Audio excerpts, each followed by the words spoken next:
The telegram crumpled in Eleanor Hartwell's gloved hand as the last train disappeared into the blizzard, its whistle mocking her like a funeral dirge. 28 years old, $3.17 to her name. Nowhere to go. The depot lamp flickered once, twice, then died, plunging her into darkness so complete she couldn't see her own breath freezing in the December air. She had survived scandal, betrayal, and 1,000 miles of desperate hope. But this might finally break her. Before we continue, please subscribe and follow this story to the end. Comment which city you're watching from so I can see how far this journey has traveled. The wind cut through Eleanor's wool coat like a surgeon's scalpel, precise, cruel, indifferent to the damage it caused. She pressed herself against the depot wall, trying to steal what little warmth the wood planks might offer. But the building had gone cold hours ago when the station master locked up and went home to his Christmas supper. Her fingers were past numbness, now entering that dangerous stage where you stopped feeling the cold because your body was giving up the fight. She knew the signs. She'd seen frostbite victims at Boston General back when she still had a profession, back when people called her Nurse Hartwell, instead of whispering "that woman" behind raised hands. The telegram was still clutched in her hand, though she couldn't read it anymore in the darkness. She didn't need to. The words had burned themselves into her memory, like a brand engagement terminated. Stop. Family cannot associate with woman of questionable character. Stop. Do not come stop. Robert Harrison. The man who'd promised her a fresh start, who'd written her passionate letters about building a life together in Wyoming territory, who'd sent her a train ticket and told her to come before Christmas so they could start the new year as husband and wife. Robert Harrison, who'd apparently heard about Boston. Eleanor laughed, a sound that came out more like a sob. The irony was almost beautiful in its cruelty. She'd lost everything: her position at the hospital, her reputation, her future, because she'd refused to stay silent when Dr. Morrison put his hands where they didn't belong. She'd reported him, filed official complaints, stood before the hospital board and detailed every inappropriate touch, every whispered threat, every time he'd used his authority to corner young nurses in storage rooms. And for her trouble, she'd been branded hysterical, attention-seeking, a woman of loose morals trying to ruin a respected physician's career. Dr. Morrison still worked at Boston General. Eleanor Hartwell had been escorted from the building by security and told never to return. She should have seen it coming with Robert, too. Men like him didn't marry women with reputations, no matter how false those reputations might be. They married proper ladies who knew how to smile and nod and never make waves that might disturb their careful social standing. A sound cut through the wind, hoofbeats growing closer. Eleanor's heart jumped with hope before common sense kicked in. Midnight on Christmas Eve in the middle of a blizzard. No one decent would be out in this weather, which meant whoever was coming probably wasn't someone a woman alone should be glad to see. She pressed tighter against the wall, trying to make herself invisible in the shadows. The hoofbeats slowed, stopped. A man's voice called out, deep and rough with cold. "Anyone there?" Eleanor held her breath. Maybe he'd think the depot was empty. Maybe he'd move on. Maybe, "I can see your footprints in the snow, ma'am. Fresh ones leading right to that wall you're hiding against." Damn! Eleanor straightened, pulling what remained of her dignity around her like armor. If she was going to die tonight, frozen or murdered, take your pick, she'd do it standing up. She stepped into the thin moonlight filtering through the storm clouds. The man sat astride a massive horse, both of them coated in snow. He was broad-shouldered beneath a heavy coat, his face hidden by the shadow of his hat brim. "Depot's closed," she said, proud that her voice came out steady despite the chattering of her teeth. "Station master went home hours ago." "I can see that." He swung down from the saddle with an ease that spoke of a lifetime on horseback. "Question is, why are you still here?" "I missed my connection. In this storm, trains stopped running at sunset." He took a step closer, and Eleanor instinctively moved back. He froze. "I'm not going to hurt you, ma'am. Forgive me if I don't take a stranger's word for it." Her hand found the small knife in her coat pocket, the one she'd carried since leaving Boston. Not much of a weapon, but better than nothing. The man raised his hands, slowly, palms out. Fair enough. Name's Nathan Bridger. I run a horse ranch about 5 miles west of here. Was checking the line shack before the storm got worse when I saw the depot lamp was out. Thought maybe old Henderson forgot to fill it before he left. Well, as you can see, Mr. Henderson remembered just fine. The lamp ran out on its own. How long have you been out here? That's none of your concern. Ma'am, it's 15 below and dropping. You've been out here long enough that you're not shivering anymore, which means your body's shutting down. That is my concern. Eleanor blinked. He was right, she'd stopped shivering about 20 minutes ago.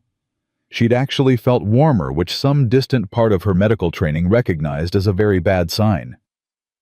I have nowhere else to go, she heard herself say. The hotel's full, the boarding house won't take single women without references, and I don't have money for either anyway. Nathan Bridger was quiet for a long moment. Then he moved toward his horse, and Eleanor's hand tightened on her knife. I've got a spare room, he said, pulling a heavy blanket from his saddlebag. Housekeeper's there, proper and respectable. You'd be warm and safe. Why would you do that? You don't know me. He turned back to her, and for the first time she could see his face clearly weathered, maybe late 30s, with eyes that held the kind of sadness that came from loss rather than malice.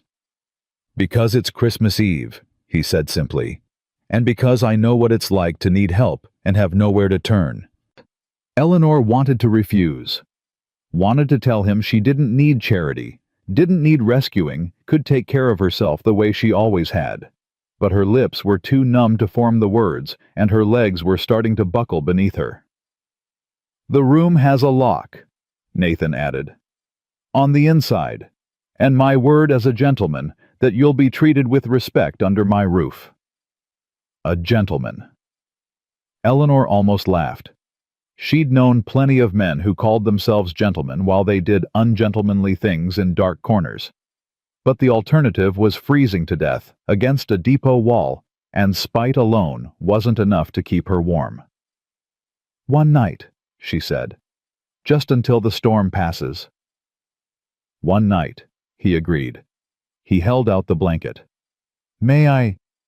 She nodded, and he draped it around her shoulders with movements careful enough that he never actually touched her. Then he turned to his horse, checking the saddle with the kind of attention to detail that suggested this wasn't a man who did anything carelessly.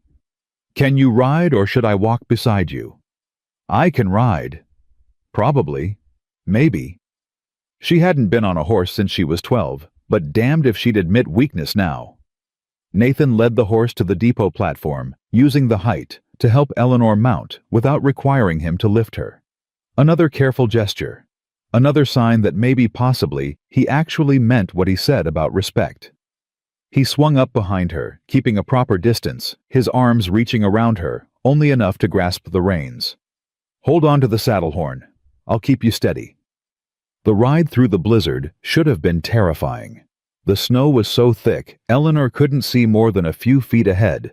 The wind howled like something alive and angry, and the cold bit through even Nathan's heavy blanket. But his body blocked the worst of the wind, and his voice stayed calm as he murmured directions to the horse. Easy now, Goliath. That's it. Just like we've done 100 times. Goliath, Eleanor found herself asking. Seemed fitting for a horse that size. She could hear the smile in his voice. Though he's gentle as a kitten once you earn his trust. How does one earn a horse's trust? Same way you earn anyone's trust. Consistency, kindness, never asking for more than they can give. He paused. And carrots help. Despite everything, the cold, the fear, the complete upending of her life, Eleanor felt her lips twitch into something almost like a smile. They rode in silence after that, and Eleanor felt herself starting to drift. The exhaustion of the past 3 days was catching up with her, 3 days on trains eating nothing but stale bread, sleeping in snatches between stations. 3 days running from Boston toward a future that turned out to be as fictional as the promises that created it. Stay awake. Nathan's voice cut through the fog. We're almost there. You can sleep when you're warm. I'm so tired. I know, but sleeping in this cold means not waking up.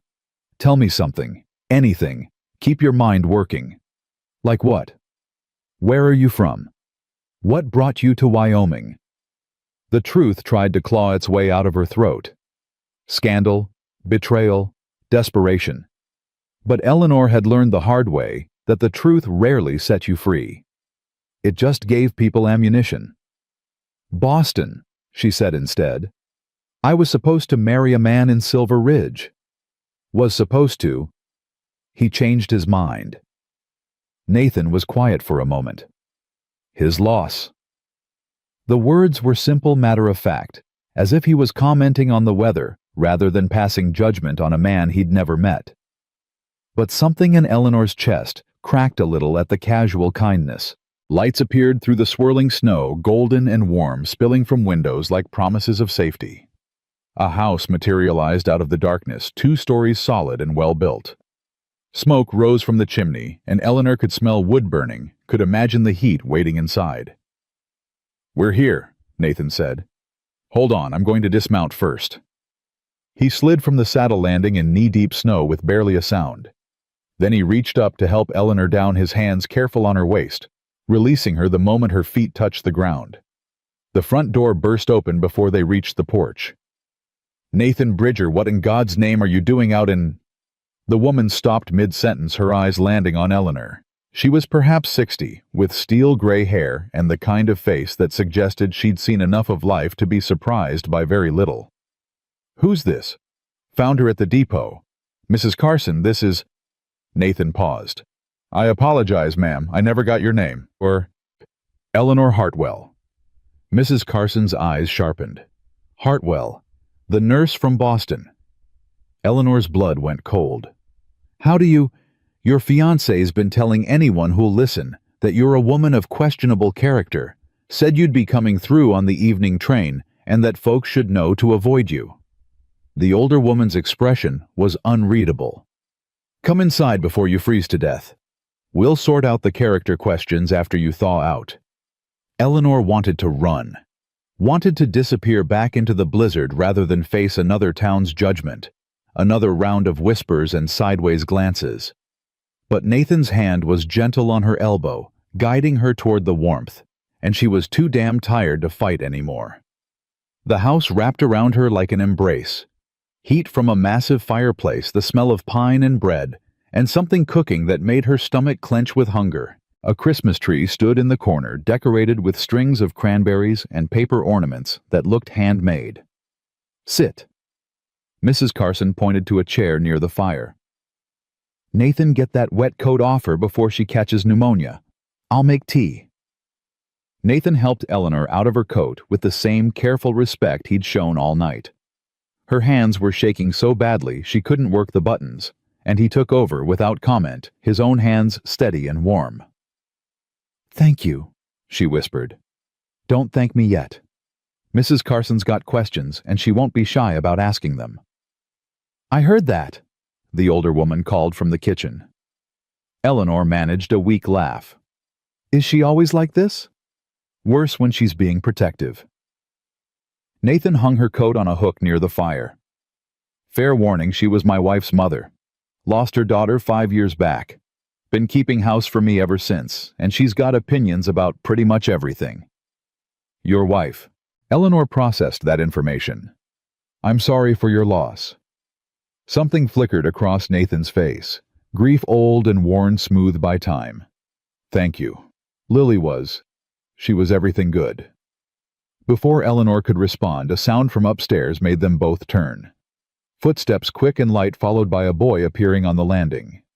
He couldn't have been more than 10, with dark hair that stuck up in every direction and eyes that went wide when he saw Eleanor. Uncle Nate. Who's that? This is Miss Hartwell Tommy. She needed shelter from the storm. Nathan's voice gentled in a way that spoke of deep affection. Come say hello properly. The boy Tommy descended the stairs with exaggerated caution, as if approaching a wild animal that might bolt. When he reached the bottom, he executed a surprisingly formal bow. "Pleased to meet you, Miss Hartwell." "The pleasure is mine, Tommy." Eleanor found herself charmed despite her exhaustion. "Though I apologize for arriving so late. It's Christmas Eve. We're supposed to help people on Christmas Eve." He looked at Nathan for confirmation. "Right, Uncle Nate?" "That's what Pa always said." "That's right." Nathan's hand found the boy's shoulder steady and protective. "Your father was wise about a lot of things." Mrs. Carson returned with a steaming mug. "Drink this. It's got honey and whiskey. Medical purposes only." Eleanor accepted the cup, gratefully wrapping her hands around its warmth.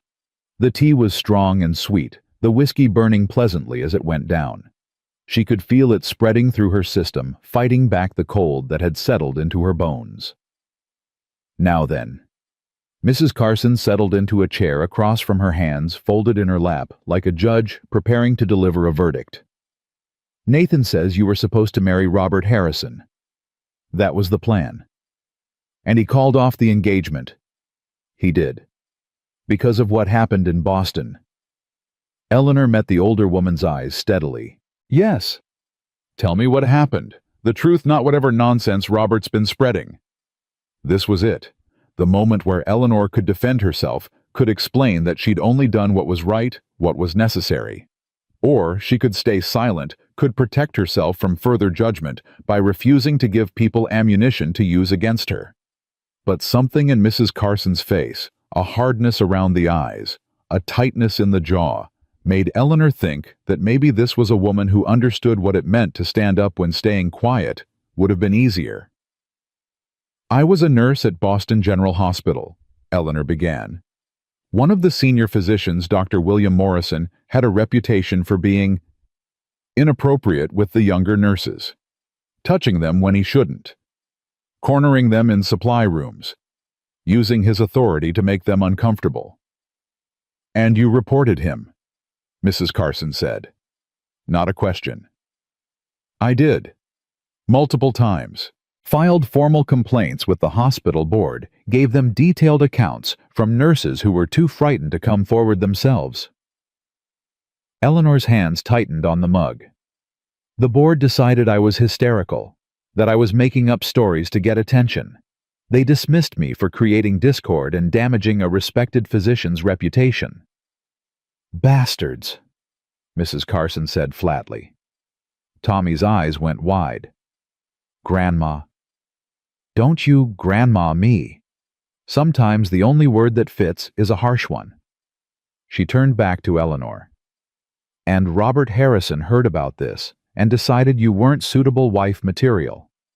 His exact words were, 'woman of questionable character,' said his family couldn't associate with someone who'd caused such scandal."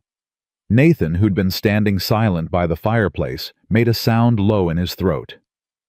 "Robert Harrison's family made their money running opium to Chinese railroad workers and calling it medicine. They've got no room to judge anyone's character." "Nathan," Mrs. Carson said warningly, "it's true and you know it. The Harrisons are respected because they're rich, not because they're decent." He looked at Eleanor. "You're better off without him." "That's easy to say when you're not stranded in a strange town with $3 and nowhere to go." Eleanor said more sharply than she intended. "You're right. I apologize." Nathan's voice was quiet. "But the offer stands. You've got a room here as long as you need it. No strings, no expectations." "Why?" The question burst out before Eleanor could stop it. "Why would you help someone you don't know, someone whose own fiancé thought wasn't worth standing by?" Nathan was quiet for a long moment. When he spoke, his words were measured, careful. 5 years ago, my wife went into labor 2 months early. I was out checking the north pasture, thought I had time to finish the job before riding back. By the time I got home..." He stopped, swallowed hard. "She died calling for me, and I wasn't there." The room had gone silent, except for the crackle of the fire. "Mrs. Carson found me 3 days later, sitting in the bedroom where Lily had died, holding our stillborn son. I hadn't eaten, hadn't slept, hadn't done anything but sit there, wishing I could go back and make different choices. Nathan's gray eyes met Eleanor's. She dragged me out of that room, force-fed me soup, reminded me every day for 6 months that I was still alive, and that meant I still had responsibilities. Mrs. Carson's face had softened, her earlier severity replaced by something that looked like old grief. Point is, Nathan continued, everyone needs help sometimes. Everyone deserves a second chance. You stood up for women who couldn't stand up for themselves. That takes courage. The kind of courage that should be rewarded, not punished. Eleanor felt tears prick her eyelids and blinked them back furiously. She would not cry. Not in front of strangers. Not after everything she'd survived. The spare room's upstairs, second door on the left. Mrs. Carson said, her voice gruff. There's a lock on the inside, like Nathan said. Clean sheets, extra quilts, wash basin and fresh water. You'll stay until the storm passes, and then we'll figure out what comes next. I can't pay you. Did anyone ask you to? Mrs. Carson stood brushing off her skirt. Now drink your tea and get some food in you. You look like a strong wind would blow you over. Tommy had been watching the whole exchange with wide eyes. Now he piped up. Miss Hartwell, do you like Christmas pudding? Grandma makes the best in the whole territory. I'm sure I would, Tommy. Thank you. The boy beamed, then raced toward the kitchen. I'll get you some. After he disappeared, Eleanor looked between Nathan and Mrs. Carson. You're being very kind to someone who might bring trouble to your door. Robert Harrison isn't just going to forget I'm here. Let him come. Mrs. Carson's voice had gone hard again. I've been wanting a word with that boy about his lack of backbone. Nathan smiled just a little. Mrs. Carson doesn't suffer fools gladly. I don't suffer them at all. The older woman fixed Eleanor with a sharp look. But I do respect women who stand up for what's right, even when it costs them. You'll have shelter here, Miss Hartwell, for as long as you need it. Eleanor wanted to argue, wanted to insist she could take care of herself, that she didn't need charity from strangers. But the truth was, she did need it, desperately. And these people were offering it without asking for anything in return. Thank you, she said quietly. I won't forget this kindness. See that you don't, Mrs. Carson said. Then unexpectedly, her face softened. My daughter Lily used to say that the measure of a person wasn't in how they acted when things were easy, but in what they did when the cost was high. You paid a high cost for doing right. That tells me everything I need to know about your character. Tommy returned with a bowl of pudding practically bouncing with excitement. Here, it's still warm. Eleanor accepted it with gratitude that went beyond words. The pudding was sweet and rich, full of dried fruit and spices that spoke of careful preparation. She ate slowly, savoring each bite, while Tommy chattered about Christmas traditions, and Nathan added wood to the fire, and Mrs. Carson moved around the kitchen with efficient purpose. For the first time in months, Eleanor felt something that might have been hope. She finished the pudding, accepted a second cup of tea, and let the warmth of the house seep into her frozen bones. Eventually, Mrs. Carson declared it was time for bed and led her upstairs to a room that was simple but comfortable. A narrow bed with a thick quilt, a washstand with a flowered basin, and a window that looked out over what would probably be beautiful country once the sun rose. There's a nightgown in the dresser, Mrs. Carson said. Used to be Lily's. She'd want you to have it. Mrs. Carson, Ruth. My name's Ruth. The older woman's hand found Eleanor's shoulder, brief but warm. Get some sleep, child. Things always look different in the morning light. After Ruth left, Eleanor locked the door and leaned against it, finally allowing herself to acknowledge how close she'd come to disaster tonight. A few more hours in that cold, and they'd have found her frozen come morning. Instead, she was in a warm room with food in her stomach, and people downstairs who'd offered help without asking questions about what she could give in return. She changed into Lily's nightgown, soft cotton that smelled faintly of lavender, and climbed into bed. The quilt was heavy and warm, the mattress surprisingly comfortable. Through the floor she could hear the murmur of voices, Nathan and Ruth talking quietly. Tommy's higher voice asking questions. The sound was oddly comforting, like being part of something, even if she was just a temporary guest.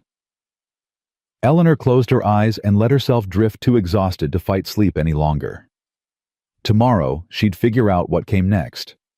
Tomorrow, she'd face whatever consequences Robert Harrison's gossip had created. Tomorrow, she'd start putting together the pieces of her shattered life. But tonight, she was warm and safe. And for now, that was enough. Eleanor woke to voices arguing downstairs. She lay still for a moment, disoriented by the unfamiliar room and the pale winter light filtering through frost-covered windows. Then memory crashed back the depot, the blizzard Nathan Bridger's unexpected mercy. She sat up, wincing at the stiffness in her muscles, and strained to hear what was being said below. Absolutely inappropriate, Nathan, and you know it. That was Ruth Carson, her voice sharp with disapproval. What was I supposed to do? Leave her to freeze? Nathan's response was quieter, but no less firm. You were supposed to bring her to the hotel or the boarding house, like any sensible person would. Both were full. You know they are. Half the territory comes through Silver Ridge for Christmas, and Harrison's been spreading poison about her. No decent establishment would take her in. A pause. Then Ruth again, softer this time. I know you meant well, but people will talk, Nathan. A single woman under your roof, no chaperone. You're here, that makes it proper enough. I'm your mother-in-law. People will say I'm biased, that I'd cover for you. Footsteps crossed the floor. I'm not questioning your intentions. I'm questioning what this town will do with them. Eleanor closed her eyes. Of course. She should have realized that Nathan's kindness would come with consequences he hadn't anticipated. Small towns had long memories and sharp tongues, and a widower taking in a woman with a scandalous reputation was exactly the kind of story that would spread faster than wildfire. She dressed quickly in yesterday's rumpled traveling dress, her only dress since her trunk had gone on to Robert Harrison's house, and she had no way of retrieving it now.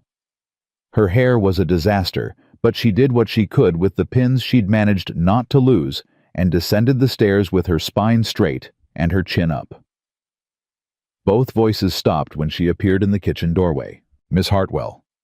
Nathan stood near the stove, a coffee cup in his hand. He looked like he'd been up for hours, his shirt sleeves rolled to his elbows and his hair still damp from washing. I hope we didn't wake you. You didn't, and I apologize for causing difficulty. Eleanor met Ruth's eyes directly. Mrs. Carson is right. My presence here is inappropriate, and I should make other arrangements. There are no other arrangements, Nathan said flatly. Then I'll wait at the depot until the next train comes through. In this weather, the trains won't run for at least 3 days, maybe longer if the pass stays snowed in. He set down his cup. You'll stay here where it's warm and safe. Nathan, Ruth began. She stays, Ruth. I won't hear otherwise. The two of them locked eyes in what was clearly a continuation of an old argument, one that had nothing to do with Eleanor, and everything to do with whatever complicated history existed between a man and his dead wife's mother. Tommy saved them from further confrontation by bursting through the back door in a shower of snow, his cheeks red from cold and his eyes bright with excitement. Uncle Nate, the north fence is down. 3 posts snapped clean through, and there's cattle wandering toward the creek. Nathan was moving before the boy finished speaking, grabbing his coat from the hook and pulling on boots. How many head? Maybe a dozen. Bill's trying to turn them back, but they're spooked by something. Probably a cat. Mountain lions come down in winter when game gets scarce.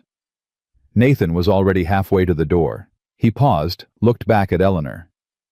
I apologize for the poor hospitality. Make yourself at home. Ruth will... I'll manage just fine. Ruth interrupted. Go, before we lose good breeding stock to a fall through ice.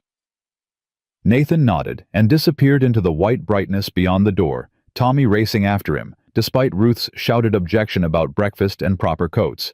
The kitchen fell silent, except for the crackle of the stove. Ruth turned to Eleanor with an expression that was impossible to read. "Can you cook?" "Adequately." "That's more than most Boston nurses can say. There's eggs in the basket, bacon in the cold box, and bread that needs slicing. Make yourself useful while I check on the preserves in the root cellar." It wasn't quite acceptance, but it wasn't rejection either. Eleanor moved to the stove, grateful for something to do with her hands, besides wring them with anxiety. She'd just gotten the bacon sizzling when the front door opened and closed with a firmness that suggested someone who belonged here. A man's voice called out, weathered and cautious. "Ruth, you got company." "In the kitchen, Bill." The man who appeared in the doorway was perhaps 50, lean and sun-weathered, with the kind of face that suggested he'd spent more time talking to horses than people. He stopped short when he saw Eleanor. "Ma'am." "This is Miss Hartwell," Ruth said, emerging from the root cellar with a jar of something that might have been jam. "She's staying with us for a few days. Miss Hartwell, this is Bill Crawford. He's foreman here, been working for Nathan since before Lily passed." "Pleased to meet you, Mr. Crawford."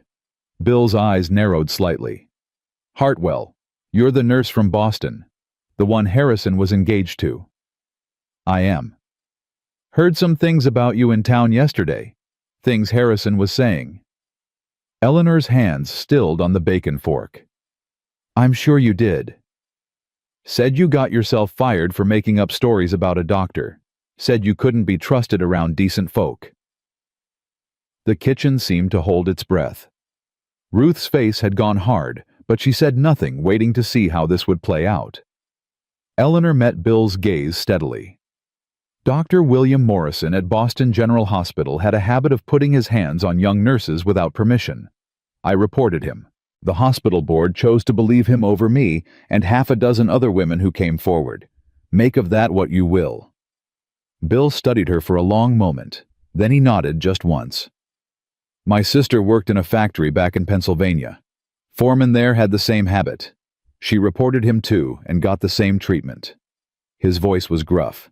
"Any man who believes a woman would risk her livelihood for attention is a fool who's never met a woman." Something in Eleanor's chest loosened. "Breakfast," she offered, suddenly near tears from this unexpected support. "Yes, ma'am. I'd be obliged." They ate in companionable silence, Bill and Ruth trading comments about ranch business, while Eleanor listened and learned.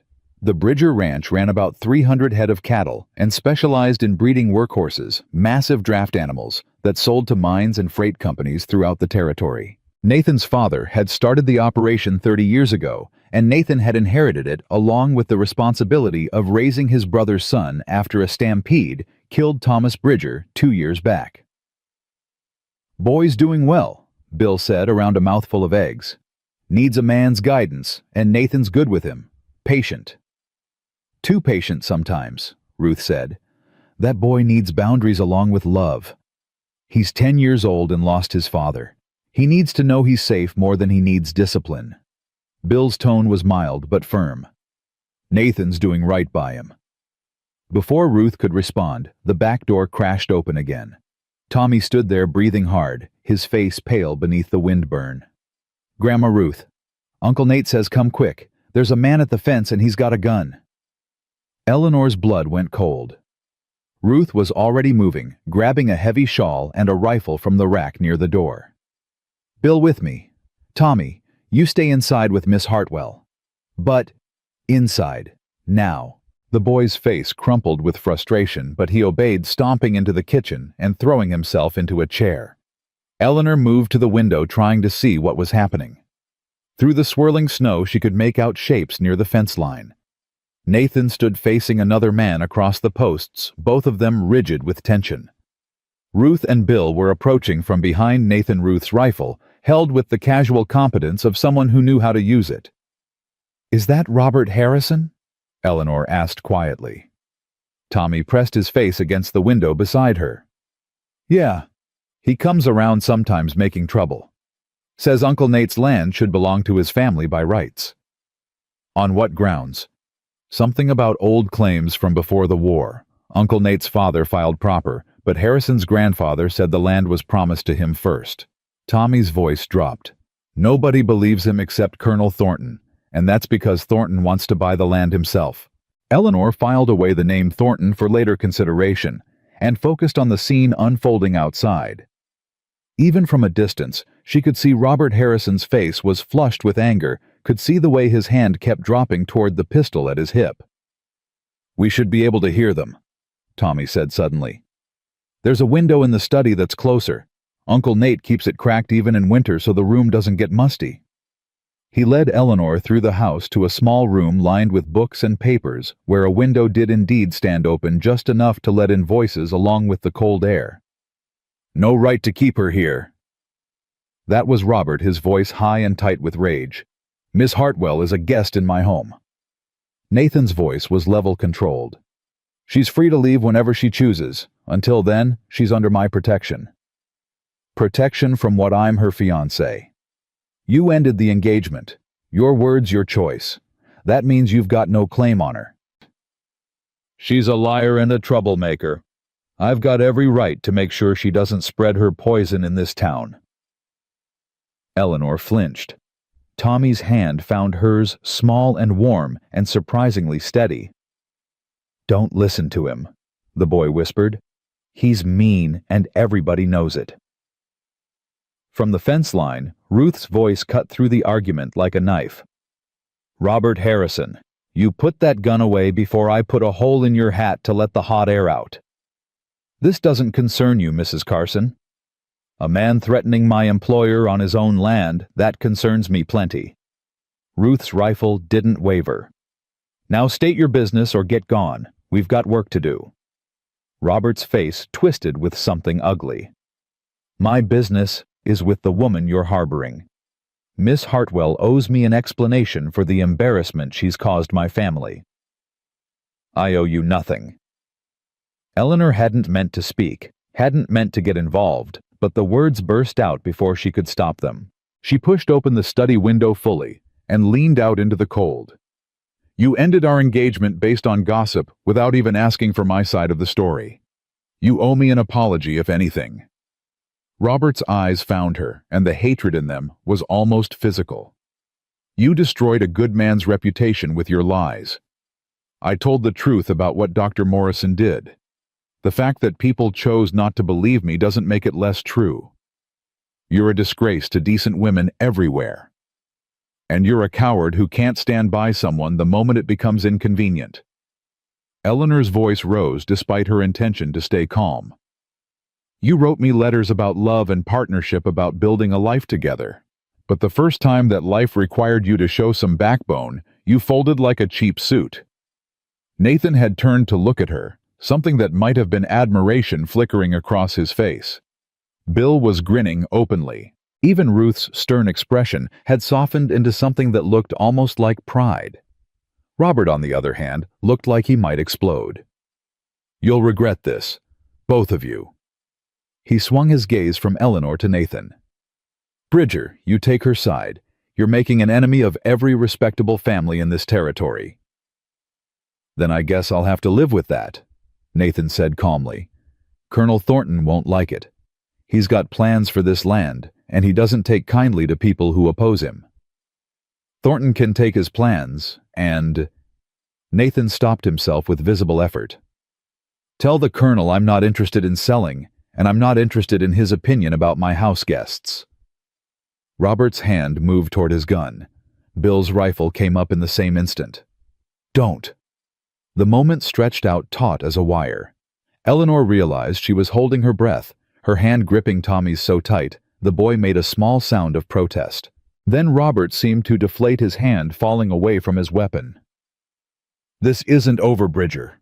You're protecting a woman of loose morals, and people will hear about it. The whole town will know you're keeping her here unchaperoned. Ruth Carson lives under this roof. That's chaperone enough for anyone with sense." Nathan's voice had gone quiet, which somehow made it more dangerous. "Now get off my land before I have Bill escort you off at gunpoint." Robert wheeled his horse around and spurred it toward town snow flying from its hooves. The three figures at the fence line stood watching until he disappeared into the white distance. Eleanor sagged against the window frame, suddenly shaking. He was going to draw. Tommy said, his voice small and scared.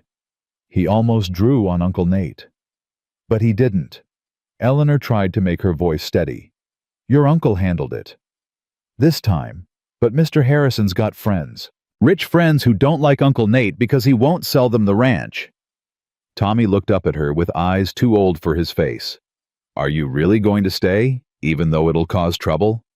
Eleanor wanted to lie, wanted to promise she'd leave and take the trouble with her. But this boy had already lost too much to lies, even comfortable ones. I don't know yet, Tommy. That depends on a lot of things. Do you want to stay? The question hit her unexpectedly hard. Did she want to stay in this house that smelled like pine and bread with these people who'd offered help without asking for anything in return, in this frozen wilderness that was nothing like the life she'd planned? I think I might, she said slowly, if I'm welcome. If my being here doesn't cause your uncle more problems than he deserves. Tommy's face broke into a grin. You're welcome. I heard Uncle Nate tell Grandma Ruth this morning that you had courage, and courage is always welcome at Bridger Ranch. Before Eleanor could respond, the back door opened and closed. Footsteps in the hall. Then Nathan appeared in the study doorway. His face was grim, but his eyes went immediately to Eleanor, checking that she was unharmed. I apologize for that scene. You have nothing to apologize for. I'm the one who brought trouble to your door. Harrison brought trouble to my door. You just gave him an excuse to let it out. Nathan moved to close the window Eleanor had opened. Though I appreciate you telling him exactly what kind of coward he is. That was satisfying to hear. Despite everything, Eleanor felt her lips twitch. My mother would be horrified. She raised me to be a proper lady. Your mother raised you to speak truth.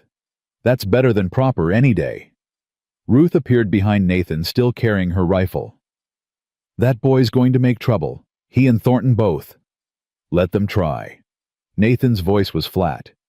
This is Bridger land bought and paid for. They've got no legal claim to it. Legal and actual are two different things when you've got money and connections. Ruth's face was troubled. Thornton's been buying up land all around here, making offers people can't refuse. Sooner or later, he's going to push harder than threats. Then I'll push back. Nathan looked at Eleanor. But Miss Hartwell shouldn't have to be part of that fight. If you want to leave, if you want to go somewhere safer. Where? Eleanor asked simply. I have $3, no references that anyone will believe, and a reputation that's been destroyed twice over. There is nowhere safer, Mr. Bridger. There's just here or the street. The brutal honesty seemed to strike him silent. Then you'll stay, Ruth said firmly, and we'll deal with whatever comes. But Eleanor, may I call you Eleanor? Please. Eleanor, you need to understand what you're walking into. This territory is changing fast. Railroads coming through, which means land values are rising, which means men like Thornton see opportunity in forcing people off their claims. Nathan's father bought this land fair and square, but there's been questions raised about the original filing, about whether proper procedure was followed. Nothing that would hold up in a real court, but enough to cause delays and legal fees and trouble. What kind of questions? Nathan answered, his voice tight. Questions about whether my father lived on the land continuously during the proving period. Questions about whether improvements were made according to statute. Questions about whether a man who'd fought for the Union had the right to claim land in territory that was officially neutral but Confederate sympathizing. That's absurd. The Homestead Act applied to any citizen who'd never taken up arms against the United States. You know that, I know that. But Thornton's got a lawyer from back east who's good at making simple things complicated. Nathan rubbed his face tiredly. He's offered to buy me out 3 times now. Fair price, he says, for a property that might not legally be mine. Each time I refuse, the legal pressure increases. Eleanor felt something cold settle in her stomach. And my being here gives him more ammunition, a moral failing to add to the legal questions. That's about the size of it, Bill said from the doorway. He'd followed Ruth inside, tracking snow across the clean floor. Sorry, Ruth. Harrison spread word all over town that Bridger's keeping a fallen woman under his roof. By tonight, every respectable family in Silver Ridge will be talking about it. Let them talk, Nathan said. Talk turns into testimony if this goes to a territorial judge, Ruth pointed out. Character matters in land disputes. If Thornton can paint you as morally unfit, it strengthens his claim that you're not a proper steward of the property. The trap was elegant in its simplicity. Eleanor's presence here compromised Nathan's reputation, which compromised his legal standing, which gave Thornton exactly what he needed to challenge the land claim. And the only way to avoid it was for Eleanor to leave, which would mean certain destitution for her and moral victory for the men who'd already destroyed her life once. There might be a solution, Eleanor heard herself say, though it's not one any of us will like. 4 pairs of eyes turned to her. What kind of solution? Nathan asked. Eleanor took a deep breath. We get married. The silence that followed was absolute. Then Ruth laughed sharp and short. That's your solution. Jump from the frying pan straight into the fire. Think about it. A wife can't compromise her husband's morals. My presence here becomes respectable overnight. And as Mrs. Bridger, I'd have legal standing to help defend the property claim. You'd also be trapped, Nathan said quietly. Married to a stranger tied to a place you didn't choose with no way out if things go wrong. As opposed to my current situation, which is so much better. Eleanor met his eyes. I'm practical, Mr. Bridger. This solves both our problems. You get respectability and an extra pair of hands to help with whatever fight is coming. I get safety and purpose. It's a business arrangement, nothing more. Marriage is more than a business arrangement. Your marriage was. Mine would be different. She was surprised by how steady her voice sounded. I've already lost 1 engagement to scandal. I'm not fool enough to expect romance at this point, but partnership, mutual benefit. Those I understand. Tommy looked between them with wide eyes. Are you really going to marry Uncle Nate? Eleanor stopped. That depends on whether he agrees to the arrangement. Nathan had gone very still, his face unreadable. When he finally spoke, his words were carefully measured. You'd be taking on more than you know. This ranch is remote, the work is hard, and the winters are brutal. You'd be isolated for months at a time, and if Thornton escalates his campaign, you could be in actual danger. I'm already in danger, Mr. Bridger. At least here I'd be in danger with people who've shown me kindness. And what would you want from this arrangement, besides safety? The question surprised her. What do you mean? I mean, what would make this tolerable for you? What would you need to not regret the choice? Eleanor considered. Respect. Honest communication. The freedom to be useful rather than ornamental. And the understanding that this is a partnership of equals, not a rescue. Something flickered in Nathan's eyes. And if I wanted more than a business arrangement eventually, if I wanted a real marriage... Her heart jumped uncomfortably. Then we'd discuss it, like partners do. Uncle Nate, Tommy said urgently, tugging on Nathan's sleeve. Say yes. Please, Miss Eleanor's nice, and she makes good eggs, and Mr. Harrison won't be able to say mean things about us anymore if she's family. Ruth made a sound that might have been exasperation or amusement. Lord have mercy, you're actually considering this insanity. I'm considering that it solves multiple problems at once, Nathan said. And that Eleanor's right, it would give her legal standing to help defend the claim. A wife's testimony carries weight. A temporary house guest's doesn't. It's too fast, Ruth protested. You barely know each other. I knew Lily for 3 months before I proposed. You didn't object then. That was different. You loved Lily. And I respected her, which is a better foundation for marriage than romance, according to my mother. Nathan looked at Eleanor. She used to say, love was what happened after you'd chosen to build a life with someone not before. Wise woman, Eleanor said softly. The wind rattled the windows, punctuating the moment. Outside, the storm was building again, snow falling thick and fast. Inside the house seemed to hold its breath, waiting for a decision that would change everything. "All right," Nathan said finally. "If you're certain this is what you want, we'll do it. We'll get married as soon as the storm breaks and we can get to town. But Eleanor—" He waited until she met his eyes. "This isn't a business contract you can walk away from if it gets difficult. Marriage is permanent. I need you to understand that." "I understand." "And you're sure? Absolutely sure?" Eleanor thought about Boston, about Dr. Morrison's hands, and the hospital board's dismissal, about Robert Harrison's cowardice, and $3 in her pocket and nowhere else to turn. Then she thought about this house, these people, the unexpected kindness of strangers who'd become something more. "I'm sure." Nathan nodded slowly. Then he extended his hand formal, as a business deal. "Then we have an agreement, Miss Hartwell." Eleanor took his hand, feeling the calluses and warmth and strength of it. "We do, Mr. Bridger." Tommy let out a whoop and threw his arms around both of them, nearly knocking Eleanor off balance. Ruth muttered something about insanity and stubbornness, and Bridger men never doing anything the sensible way. Bill just grinned and said he'd go tell the Hands there'd be a wedding, and wasn't that something to celebrate on a cold winter day? As the chaos swirled around her, Eleanor felt something settle in her chest.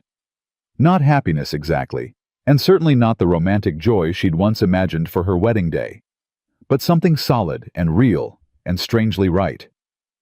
She'd come west looking for security and found scandal instead. But maybe, just maybe, she'd found something better. A purpose. A place. A chance to build something meaningful from the ashes of everything she'd lost. The storm howled outside, but inside Bridger Ranch there was warmth and light, and the sound of a family beginning to form around the edges of a practical arrangement. It would have to be enough. The storm broke 2 days later, leaving behind a world transformed into crystalline white silence. Eleanor stood at the kitchen window, watching Nathan and Bill dig out the barn, their breath forming clouds in the frozen air. She'd been at Bridger Ranch for 72 hours, and in that time, her entire future had been decided over breakfast eggs and a handshake. "You're having second thoughts." Ruth's voice came from behind her, not quite a question. "Wouldn't you be?" "I'd be terrified." Ruth moved to stand beside her, wiping flour from her hands onto her apron. "But terror and wrong aren't the same thing." Eleanor glanced at the older woman. "You don't approve of this arrangement." "I didn't say that." "You didn't have to. You've been watching me like I'm a fox in the henhouse ever since Nathan agreed." Ruth was quiet for a moment, her eyes on the men outside. "My daughter loved that man with everything she had, and he loved her the same way. Watching them together was like watching two halves of the same soul find each other." Her voice went soft. "When she died, something in Nathan died with her. For 5 years I've watched him go through the motions of living without actually being alive. And now here you come and suddenly he's making decisions, taking risks, showing fight again. You're afraid I'll hurt him. I'm afraid you'll wake him up just enough to make it hurt worse when you leave." Eleanor turned to face Ruth fully. "I'm not leaving. I gave my word." "Words are easy. Living up to them when things get hard, that's what counts." Ruth's gaze was sharp, assessing. "You've been hurt, Eleanor, badly, by men who should have protected you. I understand that. But Nathan's been hurt too, and he's got a boy depending on him who can't take another loss. So I need to know, are you marrying my son-in-law because you want to build something real, or because you're running from something broken?" The question struck deeper than Eleanor expected. She thought about Dr. Morrison's hands, about the hospital board's dismissal, about Robert Harrison's telegram crumpling in her frozen fingers. She thought about $3 and nowhere to go, and the very real possibility that she'd have died on that depot platform if Nathan hadn't stopped. "Both," she said finally. "I'm running from something broken, and I'm trying to build something real. Can't it be both?" Ruth studied her for a long moment. Then unexpectedly she smiled. "Yes, I suppose it can." She turned back to her bread dough, kneading with practiced efficiency. "The Reverend will be able to perform the ceremony tomorrow if the roads stay clear. I've got Lily's wedding dress packed away upstairs. You're taller than she was, but I can let down the hem." Eleanor felt her throat tighten. "You'd let me wear Lily's dress?" She'd want it used. Lily believed in practical love, not sentimental hoarding. Ruth's hand stilled on the dough. "But Eleanor, understand this. That dress represents a promise. Not just to Nathan, but to this family. To Tommy, who needs stability more than he needs another person walking away. To this land which will demand everything you have and more. To the fight that's coming, because Thornton won't let this go quietly." "I understand. I hope you do." The back door banged open and Tommy burst in, trailing snow and excitement. "Miss Eleanor, Uncle Nate says you should come see the horses. We've got a mare that's going to foal any day now, and she's the prettiest thing you ever saw." Eleanor let herself be dragged outside, grateful for the interruption. The cold hit her like a physical blow, but Tommy's enthusiasm was infectious as he pulled her toward the barn. Inside, the air was warm with animal heat and smelled of hay and leather. Nathan was checking a chestnut mare's legs, his hands gentle and sure. He looked up when they entered, and something crossed his face, surprise maybe, or pleasure at seeing her venture out. "Tommy thinks you need to meet Duchess," he said, straightening. "Fair warning, she's got opinions about strangers." "Don't we all?"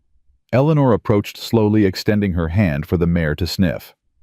Duchess regarded her with dark, intelligent eyes, then apparently decided Eleanor was acceptable and nuzzled her palm. "She likes you," Tommy crowed. "She bit Mr. Harrison last time he was here." "Smart horse," Nathan murmured, then louder. "Tommy, go help Bill with the water troughs. I need to talk to Miss Hartwell." The boy's face fell with dramatic disappointment, but he obeyed, trudging toward the back of the barn. Nathan waited until he was out of earshot before speaking. "Ruth told me what she said to you, about making sure you understand what you're getting into. She's protecting you. I don't fault her for that. I don't need protecting." Nathan's voice was quiet but firm. "And neither do you. What we need is honesty about what this arrangement is and isn't." Eleanor braced herself. "All right, what is it?" "It's a partnership. Equal say in decisions about the ranch, about Tommy, about our lives. It's respect even when we disagree. It's standing together when trouble comes, because it will come." He paused, choosing his words carefully. "What it isn't is a love match. I can't promise you romance or poetry or whatever it was you expected with Harrison. I can promise you honesty, loyalty, and a home for as long as you want one. That's more than Robert ever promised." Then he was a fool. Nathan's gray eyes held hers. "But Eleanor, you need to know something else. Thornton won't let this go. He wants this land, and he's got resources I don't have. Money, lawyers, connections in the territorial government. This marriage will protect your reputation, but it might also put you in the line of fire."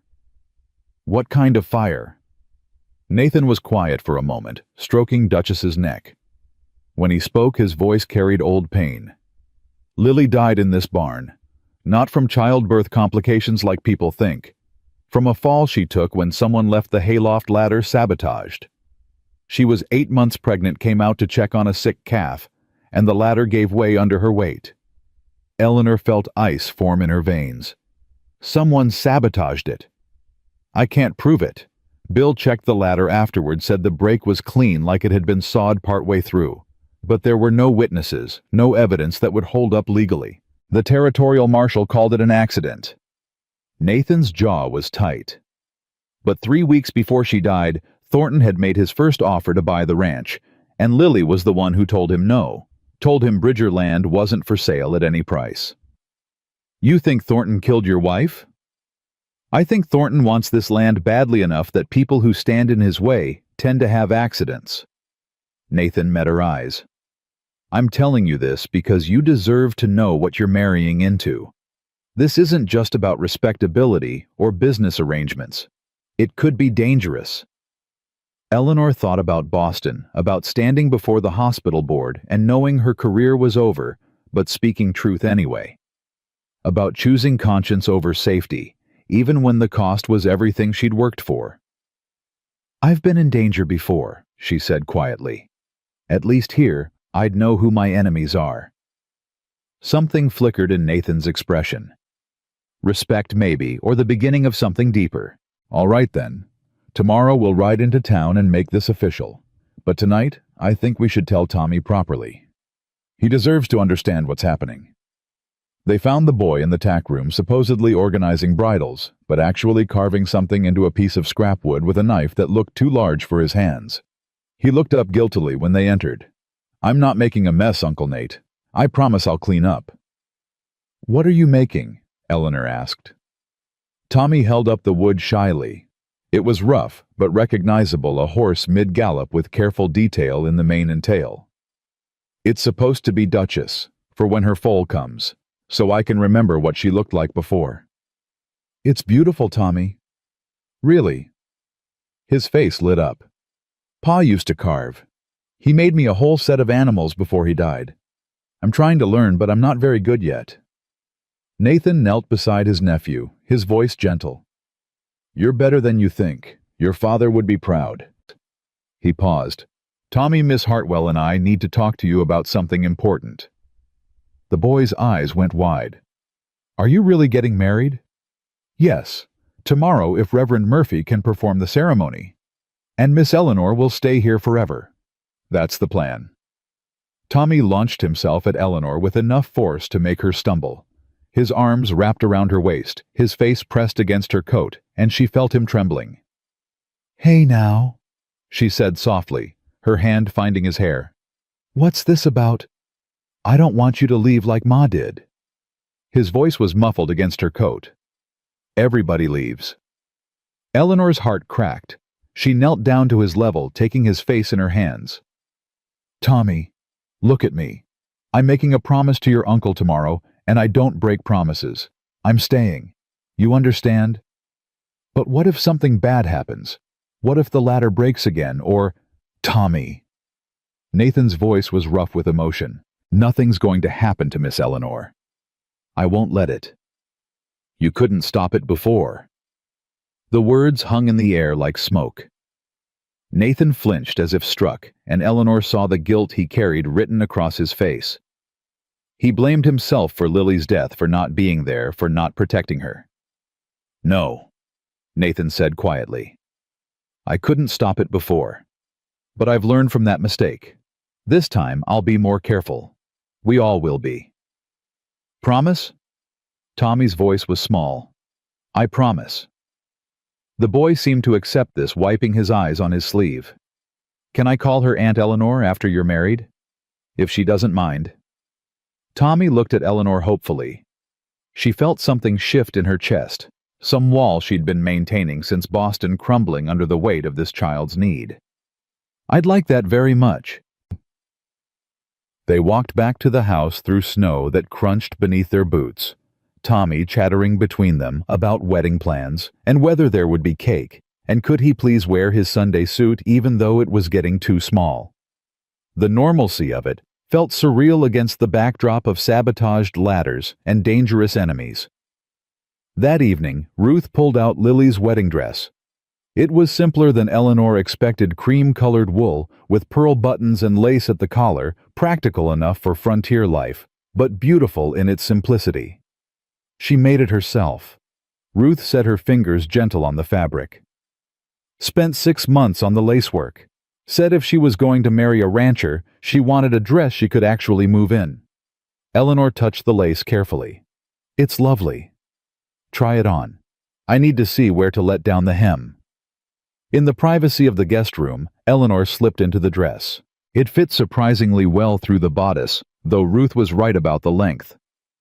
She stared at herself in the small mirror, seeing a stranger in a dead woman's dress about to marry a man she'd known for 3 days. A knock on the door made her turn. Come in. Ruth entered carrying a sewing basket. She stopped short when she saw Eleanor, her face doing something complicated. You look like her, not in features but in the way you hold yourself. Lily had that same stubborn set to her jaw. I'm sorry. I know this must be difficult. Stop apologizing. Ruth's voice was sharp. Lily's gone. I've made my peace with that even if Nathan hasn't. But you're here and you're willing to stand beside him when another woman would run. That counts for something." She knelt to pin the hem, her movements practiced and sure. After a moment, she spoke again, quieter. "I need to tell you something about Colonel Thornton. Something Nathan might not because he's trying to protect you, fool man." Eleanor waited. Thornton didn't just want this land, he wanted Lily. Made her an offer to leave Nathan, set her up proper in Denver, give her a life easier than what a rancher's wife could expect. She laughed in his face. Told him she'd rather die poor with a good man than live rich with a snake. And 2 weeks later the latter broke. 3 weeks, but yes. Ruth's hands stilled on the hem. Thornton's got a pattern. When he wants something and can't buy it, he finds ways to make it available. A barn fire here, a herd stampede there, always just accident enough that no one can prove otherwise. And if you stand in his way, you tend to have accidents too. Why are you telling me this? Because tomorrow you'll be Eleanor Bridger, and that means Thornton will see you as an obstacle. A wife has legal standing, a house guest doesn't. Your testimony could help Nathan defend his claim. That makes you dangerous to Thornton's plans. Ruth looked up, her eyes fierce. So you need to be careful. Don't go anywhere alone. Don't trust strangers. And if something feels wrong, it probably is. Eleanor absorbed this feeling, the weight of what she was stepping into. Does Nathan know you're warning me? Nathan knows I'm practical. He'd do the same if he thought you'd listen. I'll listen. I'm not stupid enough to ignore warnings just because they're inconvenient. Ruth smiled grimly. Good. Then we might just survive what's coming.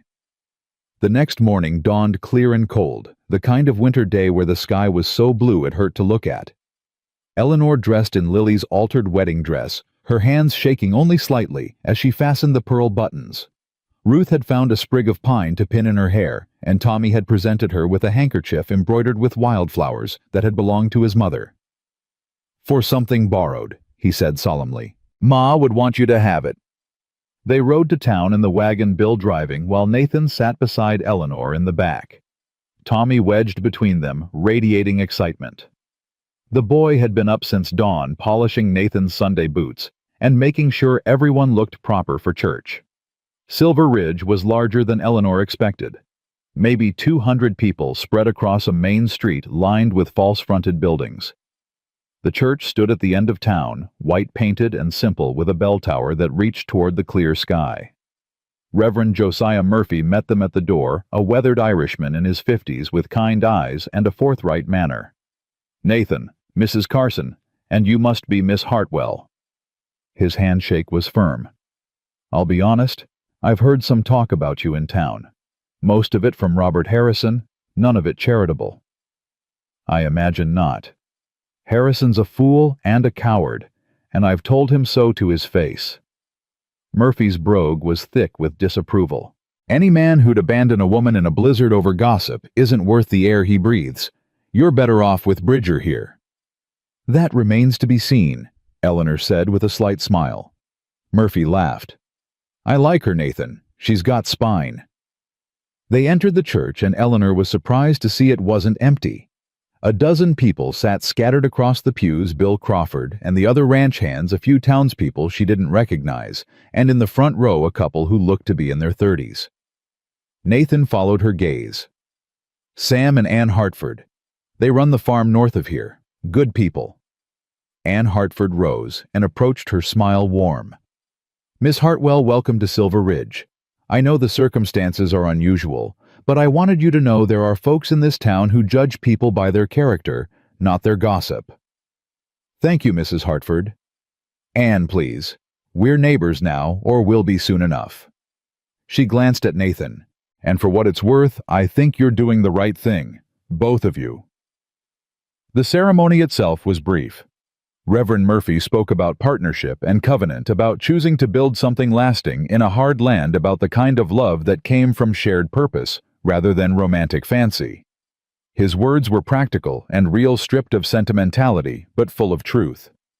When he asked if Nathan took Eleanor as his lawfully wedded wife, Nathan's "I do" was firm and clear. When he asked Eleanor the same, she looked into Nathan's gray eyes and saw steadiness there, reliability, the promise of a man who kept his word. "I do." The ring Nathan slipped onto her finger was simple gold, worn smooth with age. "It was my mother's," he said quietly. "If you'd rather have something new, it's perfect." They sealed the marriage with a kiss that was chaste and brief, appropriate for a business arrangement witnessed by friends and neighbors. But Eleanor felt something shift as their lips met, some understanding passing between them that went deeper than words. Tommy cheered, Bill whistled, and Anne Hartford dabbed at her eyes with a handkerchief. They signed the marriage register in Reverend Murphy's neat script, making it official in the eyes of law and church.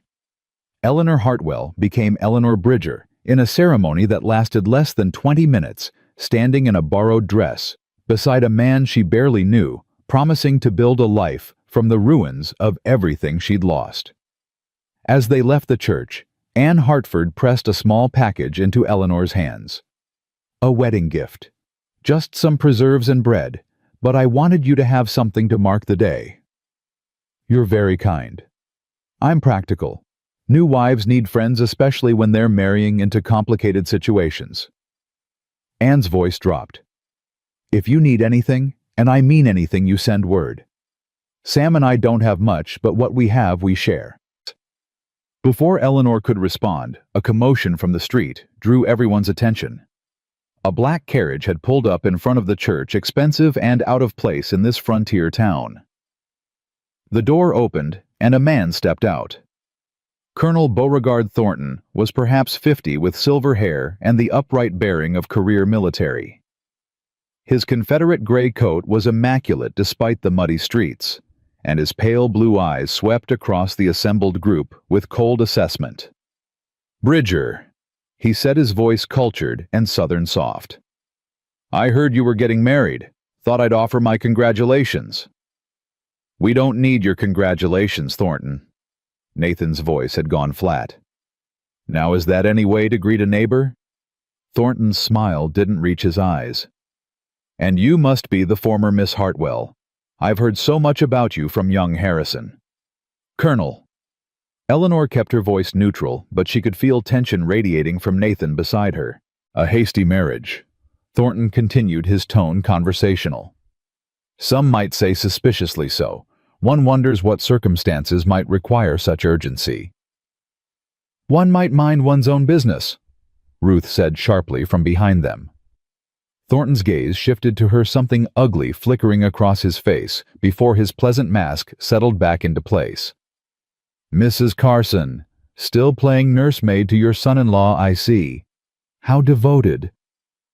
"State your business or move along," Nathan said quietly. "We've got celebrating to do." "My business is simple.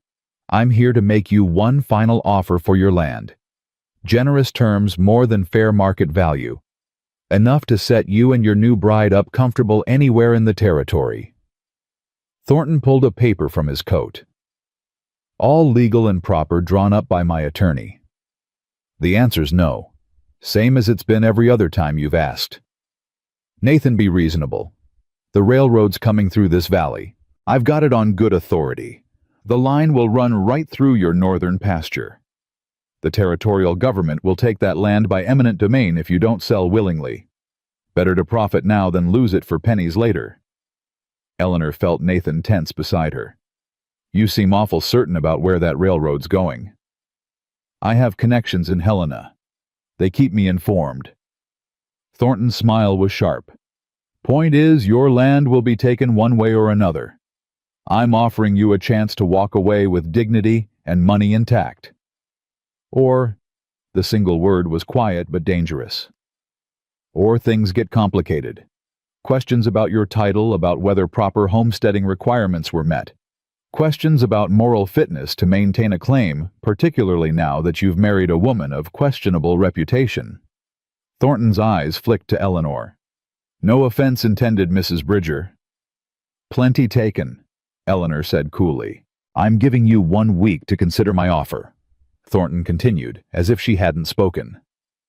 "After that, I'll be filing formal challenges to your claim with the Territorial Land Office. And trust me, Bridger, you don't want this fight. I've got resources you can't match and patience you can't outlast. Then I guess we'll see who's more stubborn. Thornton's pleasant facade cracked slightly. You're making a mistake. A costly one. That's my right as a property owner. For now. Thornton climbed back into his carriage. 1 week, Bridger. Think about it carefully. Think about what you stand to lose. The carriage pulled away, leaving behind ruts in the muddy street and a tension thick enough to cut. Reverend Murphy broke the silence first. That man's got a cold soul. He's dangerous, Ann Hartford said quietly. Sam heard from the territorial marshal that Thornton's been buying up land all through this valley. Anyone who refuses his offers seems to have unfortunate accidents. Like Lily, Tommy said, his voice small. Nathan's hand found the boy's shoulder. We're not having this conversation today. Today's supposed to be about celebration, not worry. But the celebration felt hollow after Thornton's visit. They returned to the ranch in subdued silence, and even Ruth's attempt at a wedding dinner couldn't shake the shadow that had fallen over the day. That night, Eleanor stood in what was now her bedroom. Nathan had insisted she take the larger room while he moved to the smaller one down the hall. Through the window she could see the barn where Lily had died, could imagine the terror of falling while pregnant, the knowledge that you were dying and taking your unborn child with you. A soft knock on the door made her turn. Come in. Nathan entered, still in his wedding clothes, looking uncertain in a way she hadn't seen before. I wanted to make sure you were all right. After Thornton's threats. I've survived worse threats.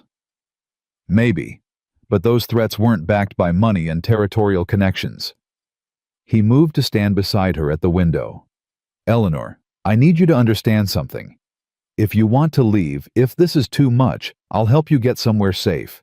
Give you money, references, whatever you need. You don't have to stay just because we went through with the ceremony. Eleanor looked at him.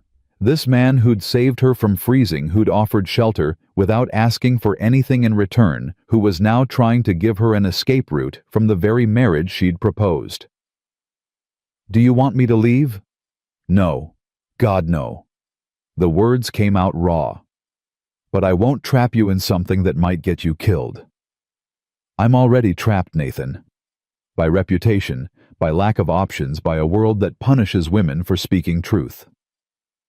She turned to face him fully. At least here, I'm trapped with someone decent. Someone who keeps his word. That's more than I've had in a long time. Something in his expression shifted. I will keep my word, Eleanor. Whatever comes, I'll stand beside you. Then we'll stand together. Partners like we agreed. Partners, he echoed. Then hesitantly, may I kiss you properly this time, not for show. Eleanor's heart jumped. Why?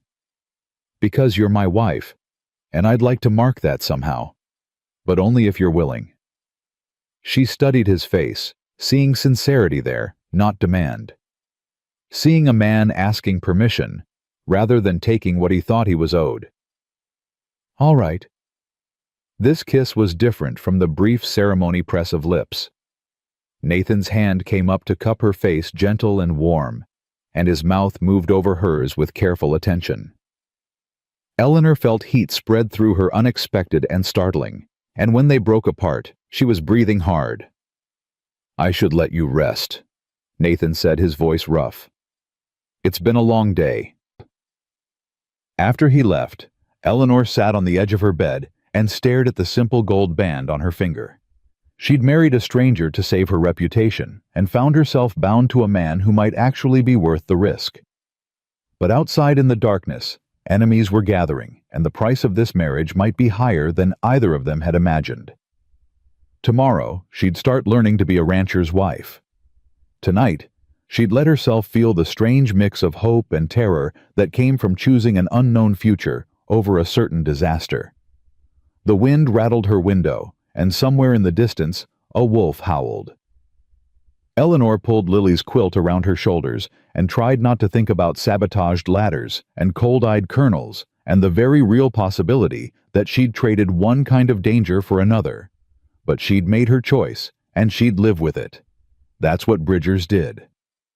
Eleanor woke to screaming. She was out of bed and running before her mind fully registered what she'd heard, her feet bare on the cold floorboards, her nightgown tangling around her legs. The screams were coming from Tommy's room, high and desperate and wrong. Nathan was already there when she burst through the door, kneeling beside the bed, where Tommy thrashed and fought against invisible enemies. The boy's face was flushed with fever, his eyes open, but unseeing, his whole body convulsing with shivers despite the quilts piled on top of him. "How long has he been like this?" Eleanor demanded, her nurse's training kicking in as she pressed her hand to Tommy's forehead. The heat radiating from his skin was alarming. "I don't know. His crying woke me maybe 5 minutes ago." Nathan's voice was tight with fear. "Eleanor, what's wrong with him?" She pulled back Tommy's eyelid, checking his pupils, then ran her hands along his neck, feeling for swelling. "When did he start feeling poorly?" "He complained of a headache at dinner, said his stomach hurt. I thought maybe he'd just eaten too much cake." Eleanor's mind raced through possibilities. The fever was too high too fast for a simple stomach upset. She pulled down the quilts and lifted Tommy's nightshirt, her breath catching when she saw the rash spreading across his abdomen. "Ruth!" she called out. "I need clean water cloths and whatever willow bark you have in the house.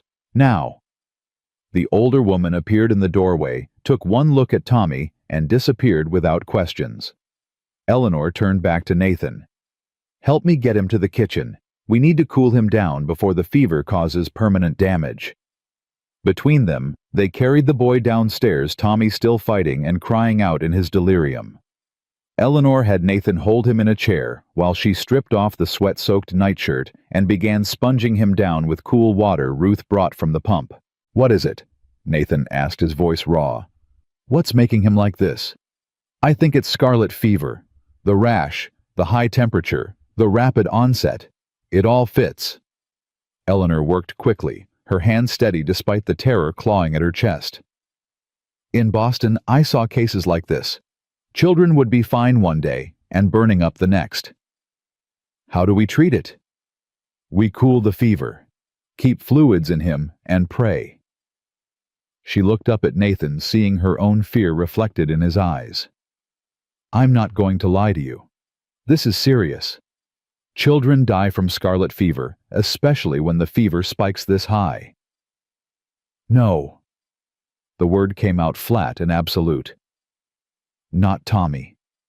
I can't lose him too." Eleanor wanted to promise that everything would be fine, that Tommy would recover, that they'd caught it in time.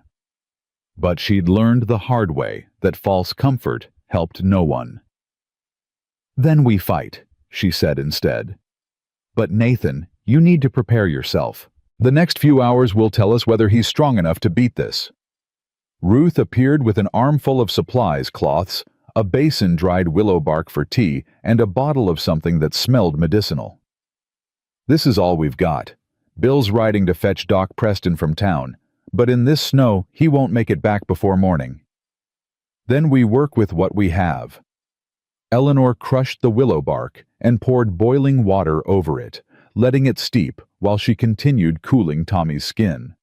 The boy had stopped thrashing, but his stillness was almost worse than the fighting. He lay limp in Nathan's arms, his breathing shallow and rapid. "Tommy!" Eleanor leaned close to his ear, pitching her voice to cut through the fever haze.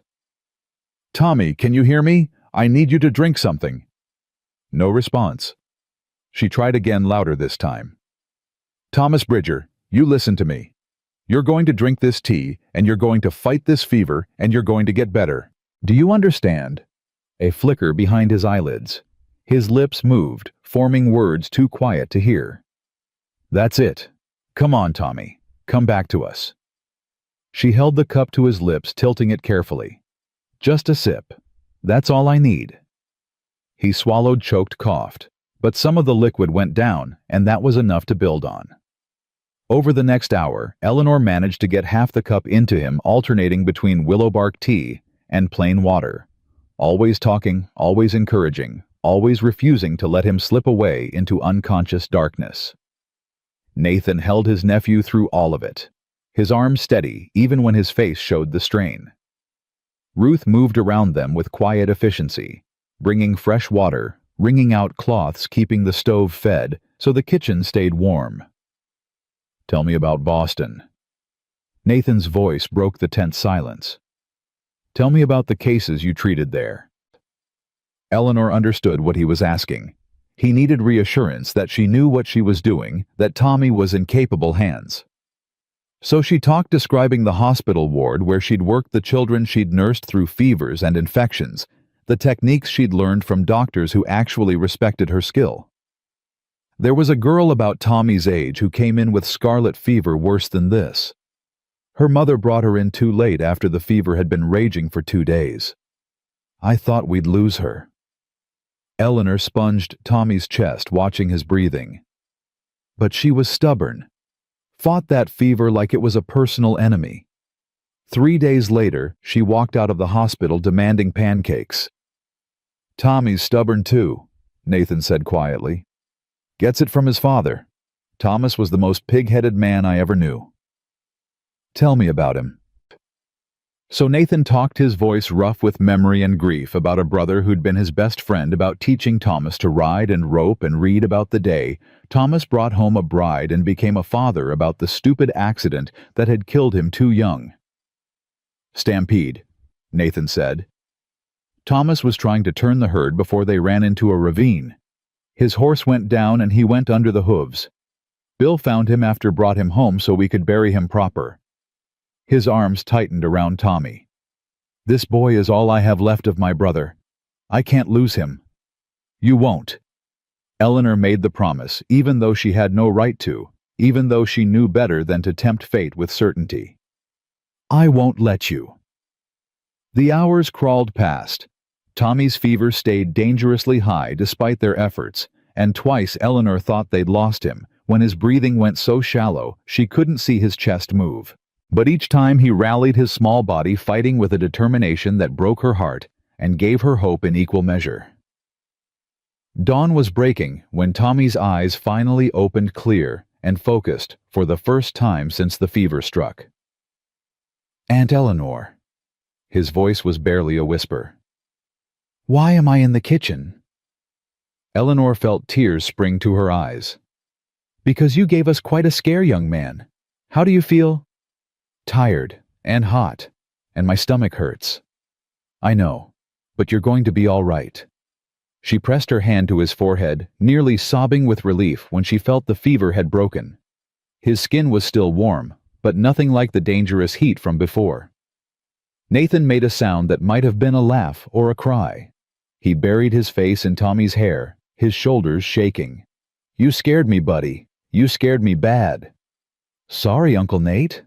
Tommy's hand patted Nathan's arm weakly. "I didn't mean to." Ruth appeared with a cup of broth, her own eyes suspiciously bright. "Drink this, and then you're going back to bed, young man. No arguments." Tommy managed half the broth before exhaustion claimed him. This time, when his eyes closed, it was natural sleep, rather than fever delirium. Nathan carried him back upstairs, Eleanor following with fresh quilts and her medical bag, such as it was, in case the fever spiked again. But Tommy's breathing stayed steady through the morning, and when Doc Preston finally arrived 3 hours later, red-faced from hard riding, he confirmed what Eleanor already knew. Crisis is past. The fever broke clean, and there's no sign of complications. The old doctor peered at Eleanor with new respect. "You trained in Boston, Mrs. Bridger. Boston General Hospital. 4 years. It shows. Most frontier wives would have panicked and done more harm than good. You kept your head and likely saved this boy's life." He closed his bag with a snap. "Keep him in bed for 3 days, light foods only, and watch for any return of the rash. But I think he'll make a full recovery." After Preston left, Eleanor found herself alone in the kitchen with Ruth. The older woman was scrubbing the table with more force than necessary, her movements sharp with leftover fear. "You should rest," Ruth said without looking up. "You've been awake all night." "So have you." "I'm used to it." Ruth's hands stilled on the cloth. Eleanor, I need to apologize. For what? For doubting you. For thinking you were just some Eastern girl playing at frontier life. Ruth finally met her eyes. What you did tonight, the way you handled Tommy's crisis, that took real skill and real courage. Lily would have done the same, and I can't give you higher praise than that. Eleanor felt something shift in her chest, some final wall crumbling. I was terrified the whole time. Courage isn't the absence of fear. It's doing what needs to be done despite it. Ruth moved around the table and, to Eleanor's surprise, pulled her into a fierce hug. Welcome to the family, daughter. Truly. Eleanor returned the embrace, feeling tears she'd been holding back all night finally break free. She cried for Tommy, for the terror of almost losing him, for the weight of responsibility she'd taken on when she married Nathan. But she also cried with relief, with the bone-deep exhaustion of a crisis survived, and with something that felt dangerously close to belonging. When she finally pulled away, Ruth was smiling through her own tears. Now go. Your husband needs you, even if he's too stubborn to ask. Eleanor found Nathan in Tommy's room, sitting in a chair pulled close to the bed, watching the boy sleep with an intensity that suggested he was afraid to look away. He's all right, she said softly from the doorway. The fever won't come back. How can you be sure? I can't. Not absolutely. But in my experience, when scarlet fever breaks this cleanly, it stays broken. She moved to stand behind Nathan's chair, her hand finding his shoulder. You should rest. I'll watch him for a while. I can't. Every time I close my eyes, I see... He stopped, swallowing hard. You see Lily. I see everyone I've failed to protect. My parents, my brother, Lily, and our son. His voice cracked. I can't fail Tommy too. Eleanor knelt beside his chair, taking his hands in hers. Nathan, listen to me. You didn't fail them. Your parents died of influenza. That's not something you could have prevented. Your brother's death was an accident, a tragic one, but not your fault. And Lily, I should have been there. Should have checked that ladder, should have made her stay in the house when she was so far along. And if you had, Thornton would have found another way. You can't protect people from everything, Nathan. All you can do is love them while they're here, and fight like hell to keep them safe. He pulled his hands free and stood pacing to the window. I'm not doing a very good job of keeping anyone safe. Tommy nearly died tonight, and you... Christ, Eleanor, you barely know us, and you're already in danger because of my enemies.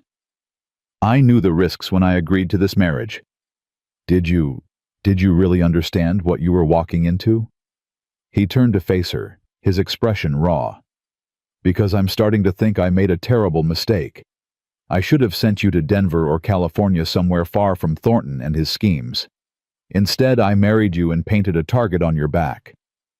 Eleanor stood slowly, anger sparking to life beneath her exhaustion.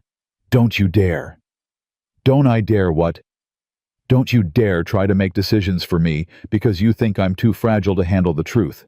I'm not some delicate flower who needs protecting from reality, Nathan. I'm a woman who survived scandal and betrayal and men who thought they could control me. I chose to stay here. I chose to marry you. And I choose to fight whatever comes, whether you think that's wise or not. Her words hung in the air between them. Nathan stared at her, something shifting in his expression. I'm not trying to control you. Aren't you? Telling me you made a mistake marrying me, suggesting I'd be better off somewhere else, that's you deciding what's best for me without asking what I want. What do you want? The question was quiet, almost desperate. I want partnership. Real partnership. Not you making decisions alone because you're trying to protect me from consequences I'm fully capable of understanding. Eleanor moved closer, holding his gaze. I want to be treated like an equal, not a burden. And I want you to trust that I'm strong enough to stand beside you in this fight, because I am. Nathan was quiet for a long moment. When he spoke, his voice was rough with emotion. I'm sorry. You're right. I was trying to protect you, but what I was really doing was pushing you away. Why? Because everyone I love leaves, dies, or disappears, or gets taken from me. and I thought maybe if I pushed you away first it would hurt less when you went." The honesty of it struck Eleanor like a physical blow. She understood that impulse had felt it herself after Dr. Morrison and the hospital board and Robert Harrison. The urge to protect yourself by refusing to let anyone close enough to wound you. "I'm not leaving," she said firmly. "You're stuck with me, Nathan Bridger, for better or worse in sickness and in health, until death parts us." Those weren't just words I spoke in church. They were a promise. Something broke in Nathan's face. He crossed the distance between them in 2 strides and pulled her into his arms, holding her with a fierceness that spoke of desperation and relief and something that might have been the beginning of love. "I don't deserve you," he muttered against her hair. "Probably not, but you're stuck with me anyway." She felt him laugh, a shaky sound that was half sob. They stood there in the quiet room holding each other while Tommy slept peacefully nearby, and Eleanor felt something fundamental shift between them. This wasn't just a business arrangement anymore. It was becoming something real, something worth fighting for. A knock on the doorframe made them pull apart. Bill Crawford stood there, hat in hand, his weathered face troubled. "Sorry to interrupt, boss, but we've got a problem." Nathan's arms dropped from Eleanor's waist, his expression shifting back to careful control. "What kind of problem?" "3 of our mares are missing from the north pasture. Gate was left open, tracks in the snow lead toward Thornton's land. Could they have wandered?" "Not with the gate closed proper last night and open this morning. Someone wanted those horses gone." Eleanor saw Nathan's jaw tighten. "Theft or sabotage?" "Either way, it's Thornton sending a message." Bill's voice was grim. "Probably because you didn't take his offer. He's showing you what happens to men who say no." Nathan was quiet for a moment, thinking. "Round up the hands. We're going after those horses." "Nathan, it could be a trap," Eleanor said quietly. "Could be. But those are valuable breeding stock, and I can't afford to lose them. Besides, if I don't respond, Thornton will see it as weakness and escalate." He turned to Eleanor. "Stay here with Tommy and Ruth. Keep the rifle loaded and the doors locked. If anyone comes around who isn't Bill or one of our hands, you don't open the door." "I'm coming with you." "Absolutely not. You just promised to treat me as a partner. That means I get a say in decisions, and I say you need all the help you can get." Eleanor crossed her arms. "I can ride and I can shoot. Ruth taught me yesterday while you were checking the fences." Nathan looked to Bill for support, but the foreman just shrugged. "Woman's got a point, and we are short-handed with half the crew in town for supplies. It's too dangerous." "Then we'll be dangerous together." Eleanor's voice was firm. "I didn't marry you to sit home and worry while you ride into trouble alone. Either we're partners or we're not, Nathan. You decide." He studied her face, clearly torn between protectiveness and pragmatism. Finally, he nodded. "All right, but you stay close to me. You follow orders without question, and if I tell you to run, you run. Agreed?" "Agreed." Ruth appeared with riding clothes, pants, and a heavy coat that had belonged to Lily. "If you're going, wear these. Skirts will get you killed on horseback in snow."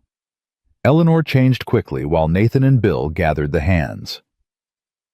When she emerged, Ruth pressed a rifle into her hands. "It's loaded.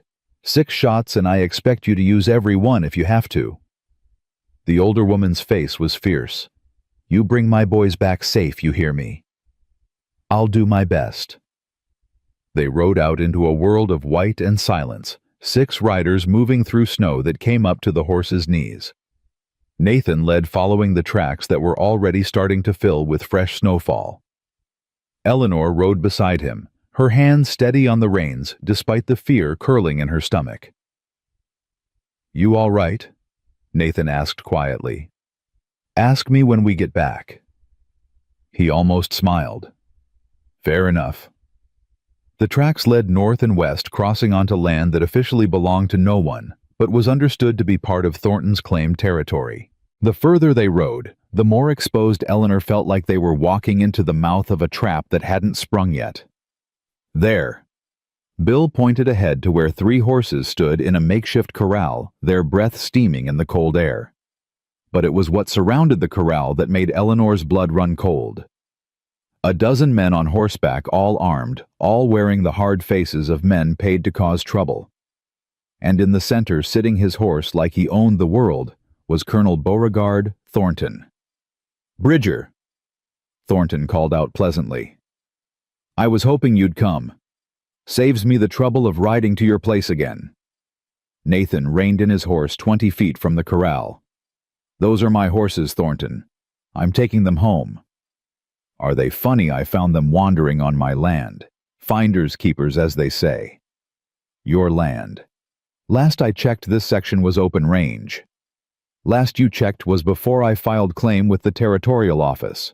As of yesterday, this is officially Thornton land." The colonel's smile was sharp. "Which means anything on it belongs to me, including these fine mares." Eleanor could feel the tension radiating from Nathan. She glanced at their small group 6 against 12, and Thornton's men looked like they knew how to use the rifles they carried. "You filed a false claim," Nathan said quietly. "My father's homestead extends to Clearwater Creek. Always has. Your father's claim is being contested. Questions about proper filing, questions about continuous residence during the proving period. Until those questions are resolved, I'm within my rights to claim disputed land. This is theft, plain and simple. This is business. I made you a fair offer for your ranch. You refused. So now we do this the hard way." Thornton's eyes found Eleanor, and his smile widened. "How's married life treating you, Mrs. Bridger? I hope you're not regretting your hasty decision." "The only thing I regret is wasting time on this conversation," Eleanor said coolly. "Return the horses or face charges with the territorial marshal. The marshal is a reasonable man who understands how these things work. I've already spoken to him about the land dispute. He's very sympathetic to my position." Thornton leaned forward in his saddle. "Here's what's going to happen, Bridger. You're going to ride home empty-handed. You're going to think very carefully about my offer, and in 3 days you're going to accept it. Because if you don't, these horses will be the least of what you lose." Nathan's hand moved toward his gun. Immediately, Thornton's men raised their rifles, the clicks of hammers being cocked echoing across the snow. "I wouldn't," Thornton said mildly. "You're outnumbered and outgunned. Be smart, Bridger. Live to fight another day." Eleanor saw Nathan calculating odds, saw him realize they couldn't win this fight with bullets. She reached out and touched his arm, gentle but firm. "He's right," she said quietly. "This isn't the time." Nathan's jaw worked, but he nodded. "This isn't over, Thornton." "Of course it isn't. It's not over until you sign those papers or lose everything trying to hold on." Thornton's expression hardened. 3 days, Bridger. After that, I stopped being polite." They rode back to the ranch in grim silence, the loss of the mares burning like a wound. But Eleanor's mind was already working through possibilities, through legal precedents, and territorial law, through every tool they might use to fight back. That evening, after Tommy was settled and the ranch secured for the night, Eleanor sat at the kitchen table with Nathan and Ruth papers spread between them. "Tell me about your father's original filing," she said. "Every detail you remember." Nathan pulled out a worn leather folder containing his father's homestead documents. Together they went through each page, each notation, looking for weaknesses in their claim and strengths in their defense. "The continuous residence requirement," Eleanor said thoughtfully. "That's where Thornton will attack. He'll claim your father abandoned the land during some period, probably when he was sick.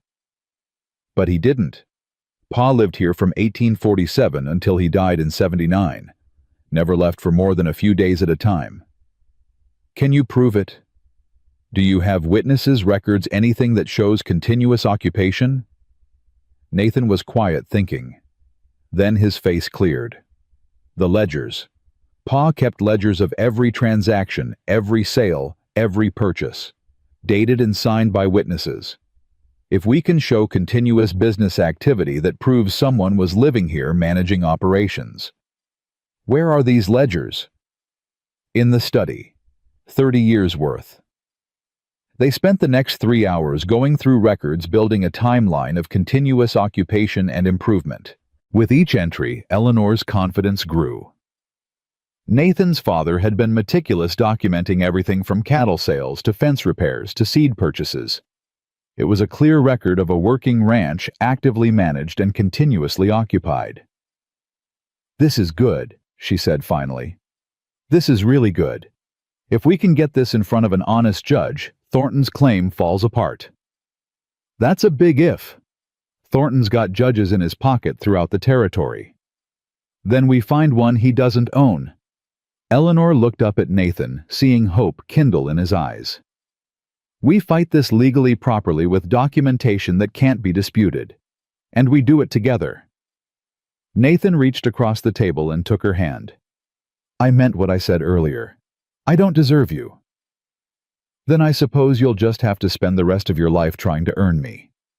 He smiled, real and warm, and Eleanor felt her heart skip.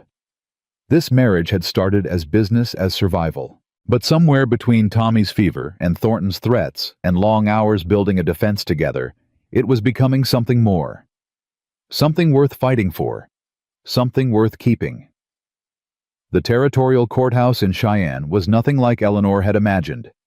She'd expected grandeur, marble columns, and polished wood befitting the seat of Wyoming's legal authority.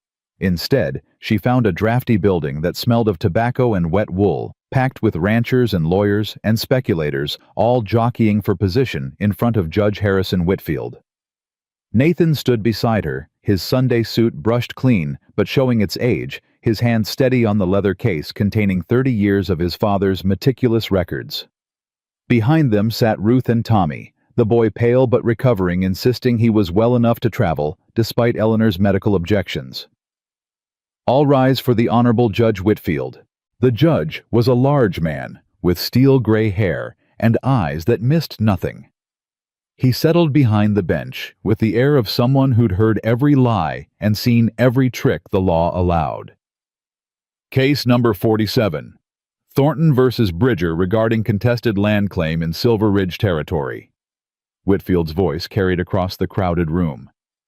"Colonel Thornton, you're claiming the Bridger homestead was improperly filed and abandoned during the required proving period. That correct?" Thornton's lawyer stood a sharp-faced man named Cornelius Vance, who wore Eastern tailoring and a smile like a knife blade. "That's correct, Your Honor. We have evidence that Samuel Bridger failed to maintain continuous residence from 1877 through 1879, thereby forfeiting his claim under the Homestead Act of 1862. And Mr. Bridger, you dispute this." Nathan rose, his voice steady, despite the tension Eleanor could feel radiating from him. "I do, Your Honor. My father lived on that land from the day he filed in 1847 until the day he died in 1879. Never left for more than a few days at a time." "We'll see about that." Whitfield gestured to Vance. "Present your evidence." What followed was a systematic attack on everything Samuel Bridger had built. Vance produced documents suggesting Samuel had been ill for extended periods, witness testimony claiming the ranch had looked abandoned, during certain months property records showing decreased cattle sales that supposedly proved no one was actively managing the land. Eleanor listened with growing anger as Vance painted a picture of neglect and abandonment, twisting facts until they resembled lies. She watched Nathan's face grow tighter with each accusation, saw his hands clench on the armrests of his chair. When Vance finally sat down, looking pleased with himself, Judge Whitfield turned to Nathan. "Your response?" Nathan stood, pulling out the first of his father's ledgers. "Your Honor, my father kept detailed records of every transaction, every improvement, every single day he worked this land. With your permission, I'd like to enter these as evidence." Permission granted. For the next hour, Nathan walked the court through 30 years of documented ranch operations. Cattle purchases dated and signed, fence repairs noted with costs and labor, seed orders, equipment maintenance, water rights fees paid annually without fail. Each entry proved not just occupancy, but active continuous management. Eleanor watched Vance's confident expression begin to crack. This wasn't speculation or hearsay. This was hard evidence, irrefutable and comprehensive. Furthermore, Nathan continued, his voice gaining strength, I have witnessed testimony from longtime residents of Silver Ridge who can confirm my father's continuous presence on the land. He called Bill Crawford first. The old foreman testified with rough honesty about working for Samuel Bridger from 1865 until his death, about seeing him every single day, tending cattle and mending fences, and doing the 1,000 small tasks that kept a ranch running. Then came Ann Hartford, who testified about buying eggs and vegetables from the Bridger Ranch every week for 15 years, about never once finding the place empty or abandoned. Reverend Murphy spoke about Samuel's regular church attendance, about baptizing Nathan and his brother Thomas, about burying Samuel when his heart finally gave out. One by one, the people of Silver Ridge stood up for the Bridgers, their testimony painting a picture that directly contradicted Thornton's claims of abandonment. But it was Eleanor's testimony that changed the tenor of the hearing. Mrs. Bridger, Judge Whitfield said, when she took the stand, you've only been in Wyoming territory for a few weeks. What could you possibly add to this discussion? I can speak to Colonel Thornton's pattern of behavior, Your Honor. Eleanor kept her voice level and professional. Before this hearing, I did some research into the Colonel's land acquisitions over the past 5 years. I found a troubling pattern. She pulled out papers she'd spent 3 sleepless nights preparing, documents gathered from territorial records and newspaper archives. In 1874, Thornton filed a claim against the Henderson Ranch citing abandonment. The Hendersons lost their land, and 6 months later, Thornton sold it to railroad interests for 3 times what he'd offered the family. In 1875, he challenged the Martinez homestead on similar grounds, same result. In 1876, the Chen family, the Kowalski brothers, and the Blackwell widow all lost their land to Thornton's legal challenges. Whitfield leaned forward, his eyes sharpening with interest. You're saying there's a pattern of fraudulent claims.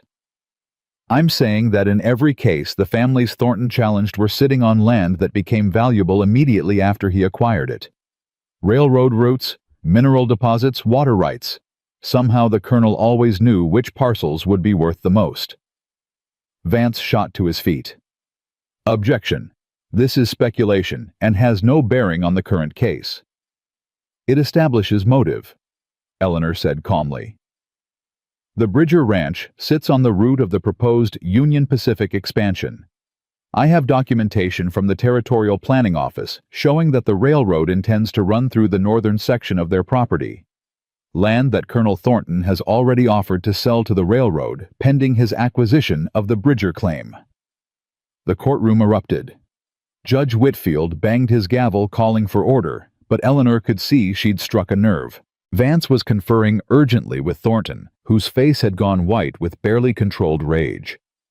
Mrs. Bridger, Whitfield said, when quiet was restored, are you accusing Colonel Thornton of conspiracy to defraud homesteaders? I'm presenting evidence of a pattern, Your Honor. The court can draw its own conclusions. Whitfield studied the papers she'd submitted, his expression growing darker with each page. This is serious. If what you're suggesting is true, we're looking at systematic abuse of territorial land law. It's worse than that.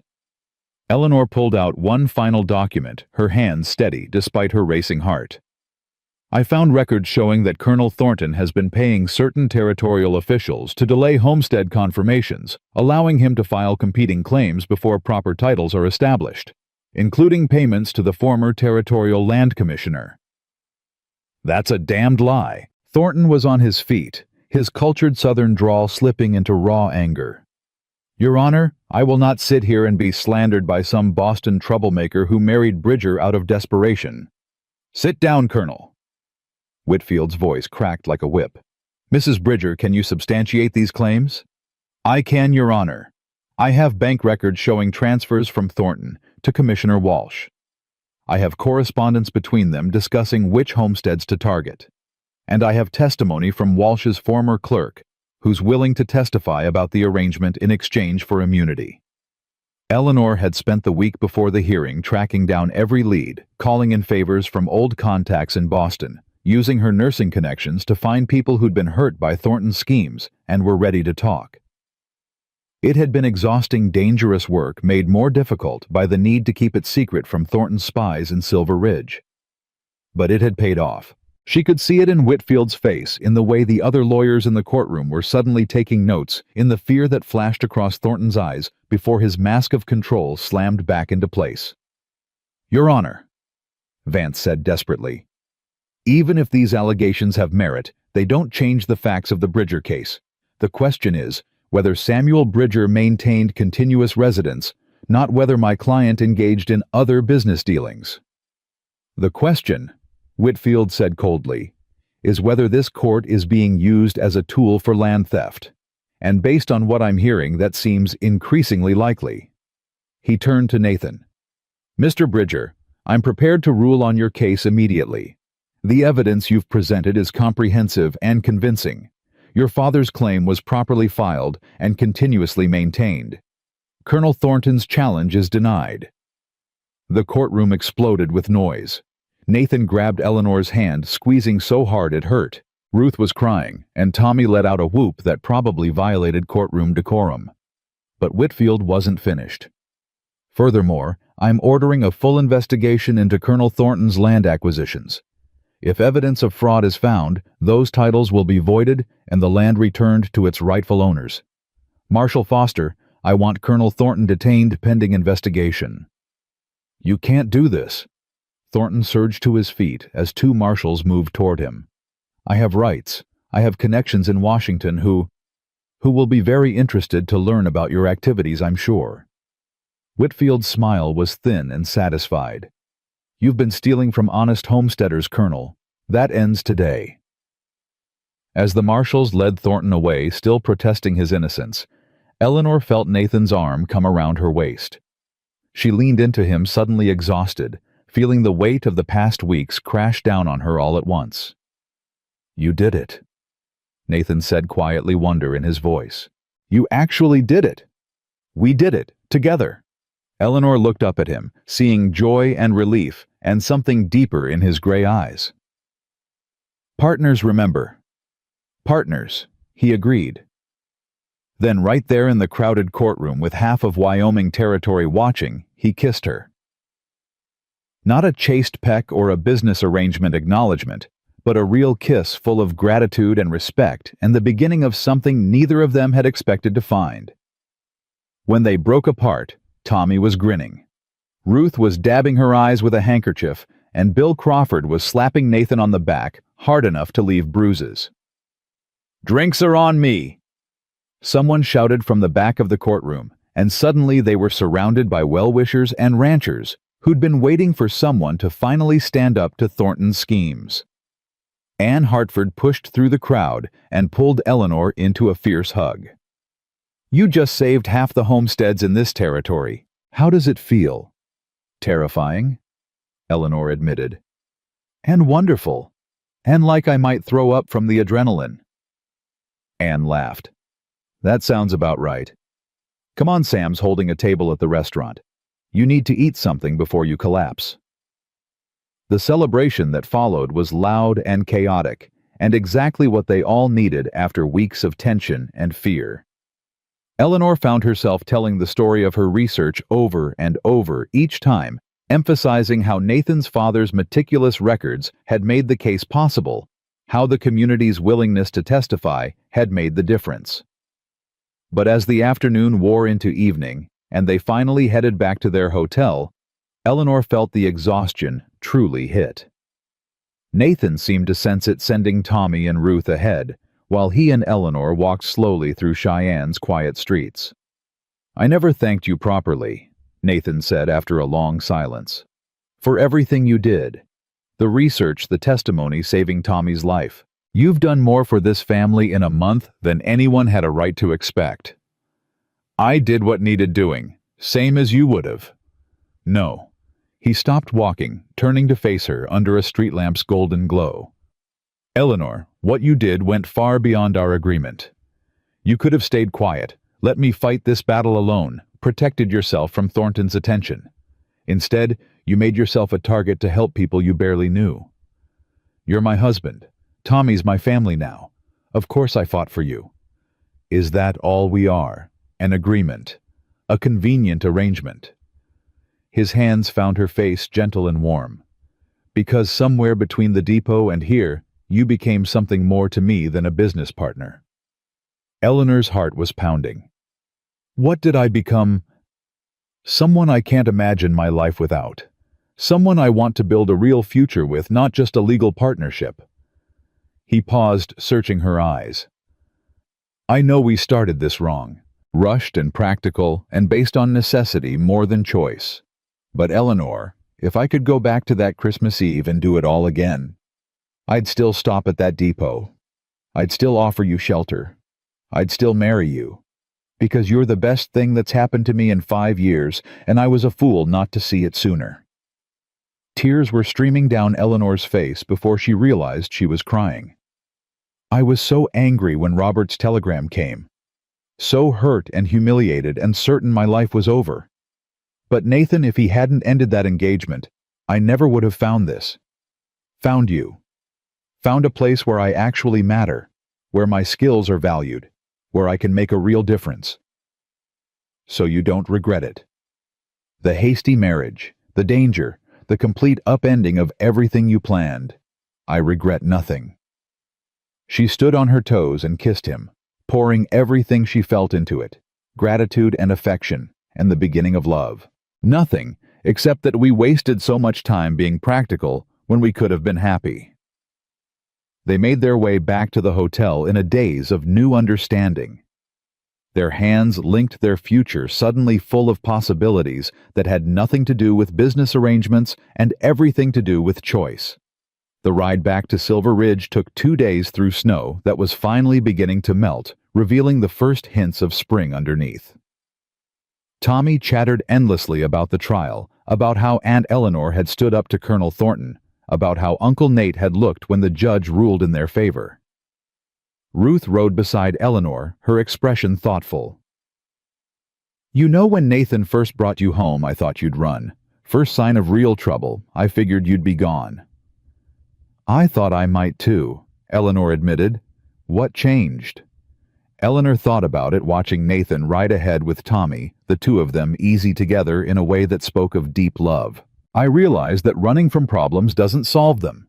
It just moves them somewhere else. Better to stand and fight for something worth keeping. And Nathan's worth keeping. He is. This whole crazy family is. Eleanor smiled. Even you, Ruth Carson, with your sharp tongue and sharper judgment. Ruth laughed, the sound bright and free. Well, I suppose you're not so bad yourself, for a Boston nurse with questionable character. When they finally crested the hill that looked down on Bridger Ranch, Eleanor felt something settle in her chest. The buildings spread across the valley, smoke rising from the chimney horses grazing in the pasture that Thornton would never steal. This was home. Not just shelter or convenience, but actual home. That night, after Tommy was in bed and Ruth had retired to her room, Nathan and Eleanor sat by the fire in the room that was now truly theirs, not his or hers, but theirs together. I've been thinking, Nathan said quietly, about the ranch, about the future. We've got more land than we need for horses and cattle. What if we used some of it for something else? Like what? Like a school. A real school. Not just whatever traveling teacher passes through once a year. Somewhere children like Tommy could learn properly, where they wouldn't have to choose between education and helping their families work the land. Eleanor's heart skipped. A school? You're trained as a nurse, but you could teach too. And there are dozens of families in this territory who'd pay for proper education if it was available. We could build something that lasts, something that helps people the way you helped me. The vision took shape in Eleanor's mind, a schoolhouse on Bridgerland, children learning reading and mathematics and the kind of practical skills that would help them thrive in frontier life. A legacy that had nothing to do with land claims or legal battles and everything to do with building community. Yes, she said simply. Yes, let's do that. Nathan pulled her close and they sat watching the fire paint shadows on the walls, planning a future that was theirs to build however they chose. 10 years later, Eleanor stood in front of the Bridger School for Western Education, watching children pour out into the spring sunshine at day's end. The building had started as a simple one-room structure, but had grown over the years into something substantial. 3 classrooms, a library, stocked with books donated from across the territory. Even a small medical clinic where Eleanor taught basic nursing skills to students interested in healthcare. Tommy, now 20 and managing the ranch alongside Nathan, rode up with his usual grin. "Ma says dinner's in an hour. She's making that roast you like, and she said to tell you if you're late again, she's feeding it to the dogs." Eleanor laughed. "Tell her I'll be there. I just need to finish grading these arithmetic papers." "Still can't believe you convinced the territorial government to fund this place," Tommy said, shaking his head. "When you first proposed it, everyone said it was impossible." "Everyone except your uncle. He believed from the start. Uncle Nate believes in you. Always has, even when you were just the frozen lady from the depot." Tommy's expression went serious. "Eleanor, I wanted to thank you. For everything. For saving my life that night, for fighting for us at the trial, for giving me a real family again. I don't say it enough, but I'm grateful." Eleanor felt her eyes sting with tears. "You don't have to thank me, Tommy. You're my family. That's not something you earn, it's just something you are." After he rode off, Eleanor took a moment to look around at what they'd built. The school that served 40 children from across 3 counties. The clinic that had saved countless lives with basic medical care and preventative education. The community of families who'd settled nearby because they valued education and opportunity over isolation. This was the legacy she and Nathan had created together. Not just land or buildings, but actual change, actual good in the world. She walked home through the spring evening, breathing in the scent of new grass and pine, and found Nathan waiting on the porch where he'd waited so many evenings before. "How were the students today?" he asked, pulling her into his arms. "Brilliant, challenging, exhausting in all the best ways."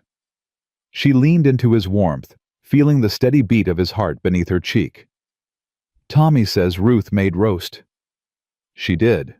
Also made me promise to keep you from working too late. Said you've been pushing yourself too hard again. Ruth worries too much. Ruth loves you. We all do." Nathan's arms tightened around her.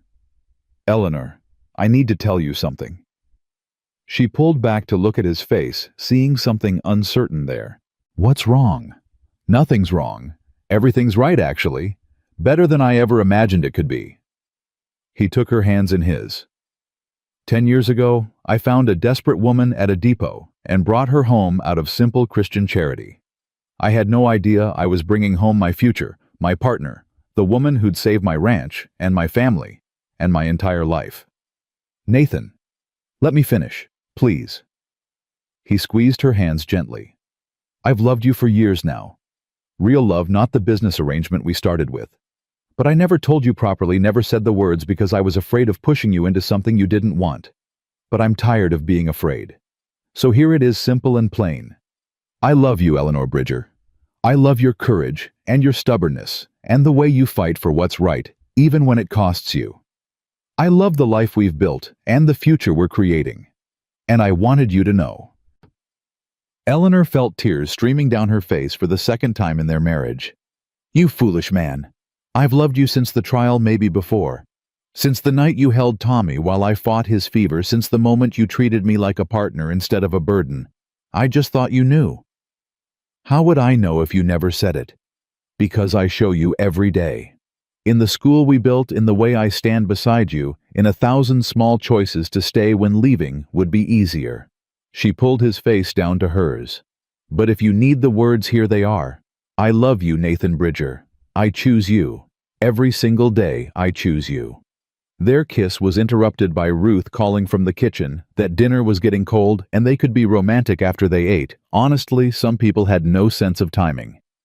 They broke apart laughing, and Eleanor realized this was exactly right. Not perfect or polished or romantic in the fairy tale sense, but real and messy and full of the kind of love that survived hard times because it was built on mutual respect and shared purpose. She'd come west, running from scandal, and found redemption. She'd married for survival and found partnership. She'd expected nothing and gained everything. The depot platform where she'd nearly frozen was long gone, now torn down, when the railroad finally came through. But Eleanor would never forget standing there in the dark and cold, counting backwards from 100, trying to hold on to hope she didn't really feel. She'd survived that night because a stranger chose mercy over convenience. And in return, she'd given him back his life, his future, and a love neither of them had been looking for, but both desperately needed. That was the real magic of the West, Eleanor thought, as they walked inside to family and warmth and the life they'd built together. Not the romantic mythology of cowboys and outlaws, but the truth that sometimes the best things came from the worst circumstances, and sometimes love grew strongest in the hardest soil. She'd been abandoned at a depot on Christmas Eve with nothing but $3 and a broken heart. But she'd been found by a man who saw worth where others saw scandal, who offered partnership where others offered judgment, who chose to build something beautiful from the ruins of what they'd both lost. And that, more than any land claim or legal victory or school full of eager students, was the legacy that mattered most. They'd taken broken pieces and made something whole. They'd turned mercy into love and survival into joy. They'd chosen each other when they could have chosen safety, and in doing so had created something that would last long after they were gone.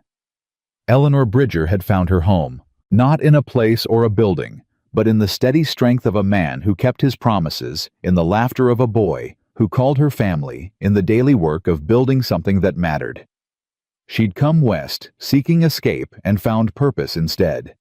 And she would spend the rest of her life grateful for the blizzard that stranded her, the telegram that shattered her plans, and the cowboy who refused to look away from a woman in need. Some stories began with "Once upon a time." Theirs began with "Are you waiting on someone?" spoken through a snowstorm by a stranger who became everything, and that was more than enough.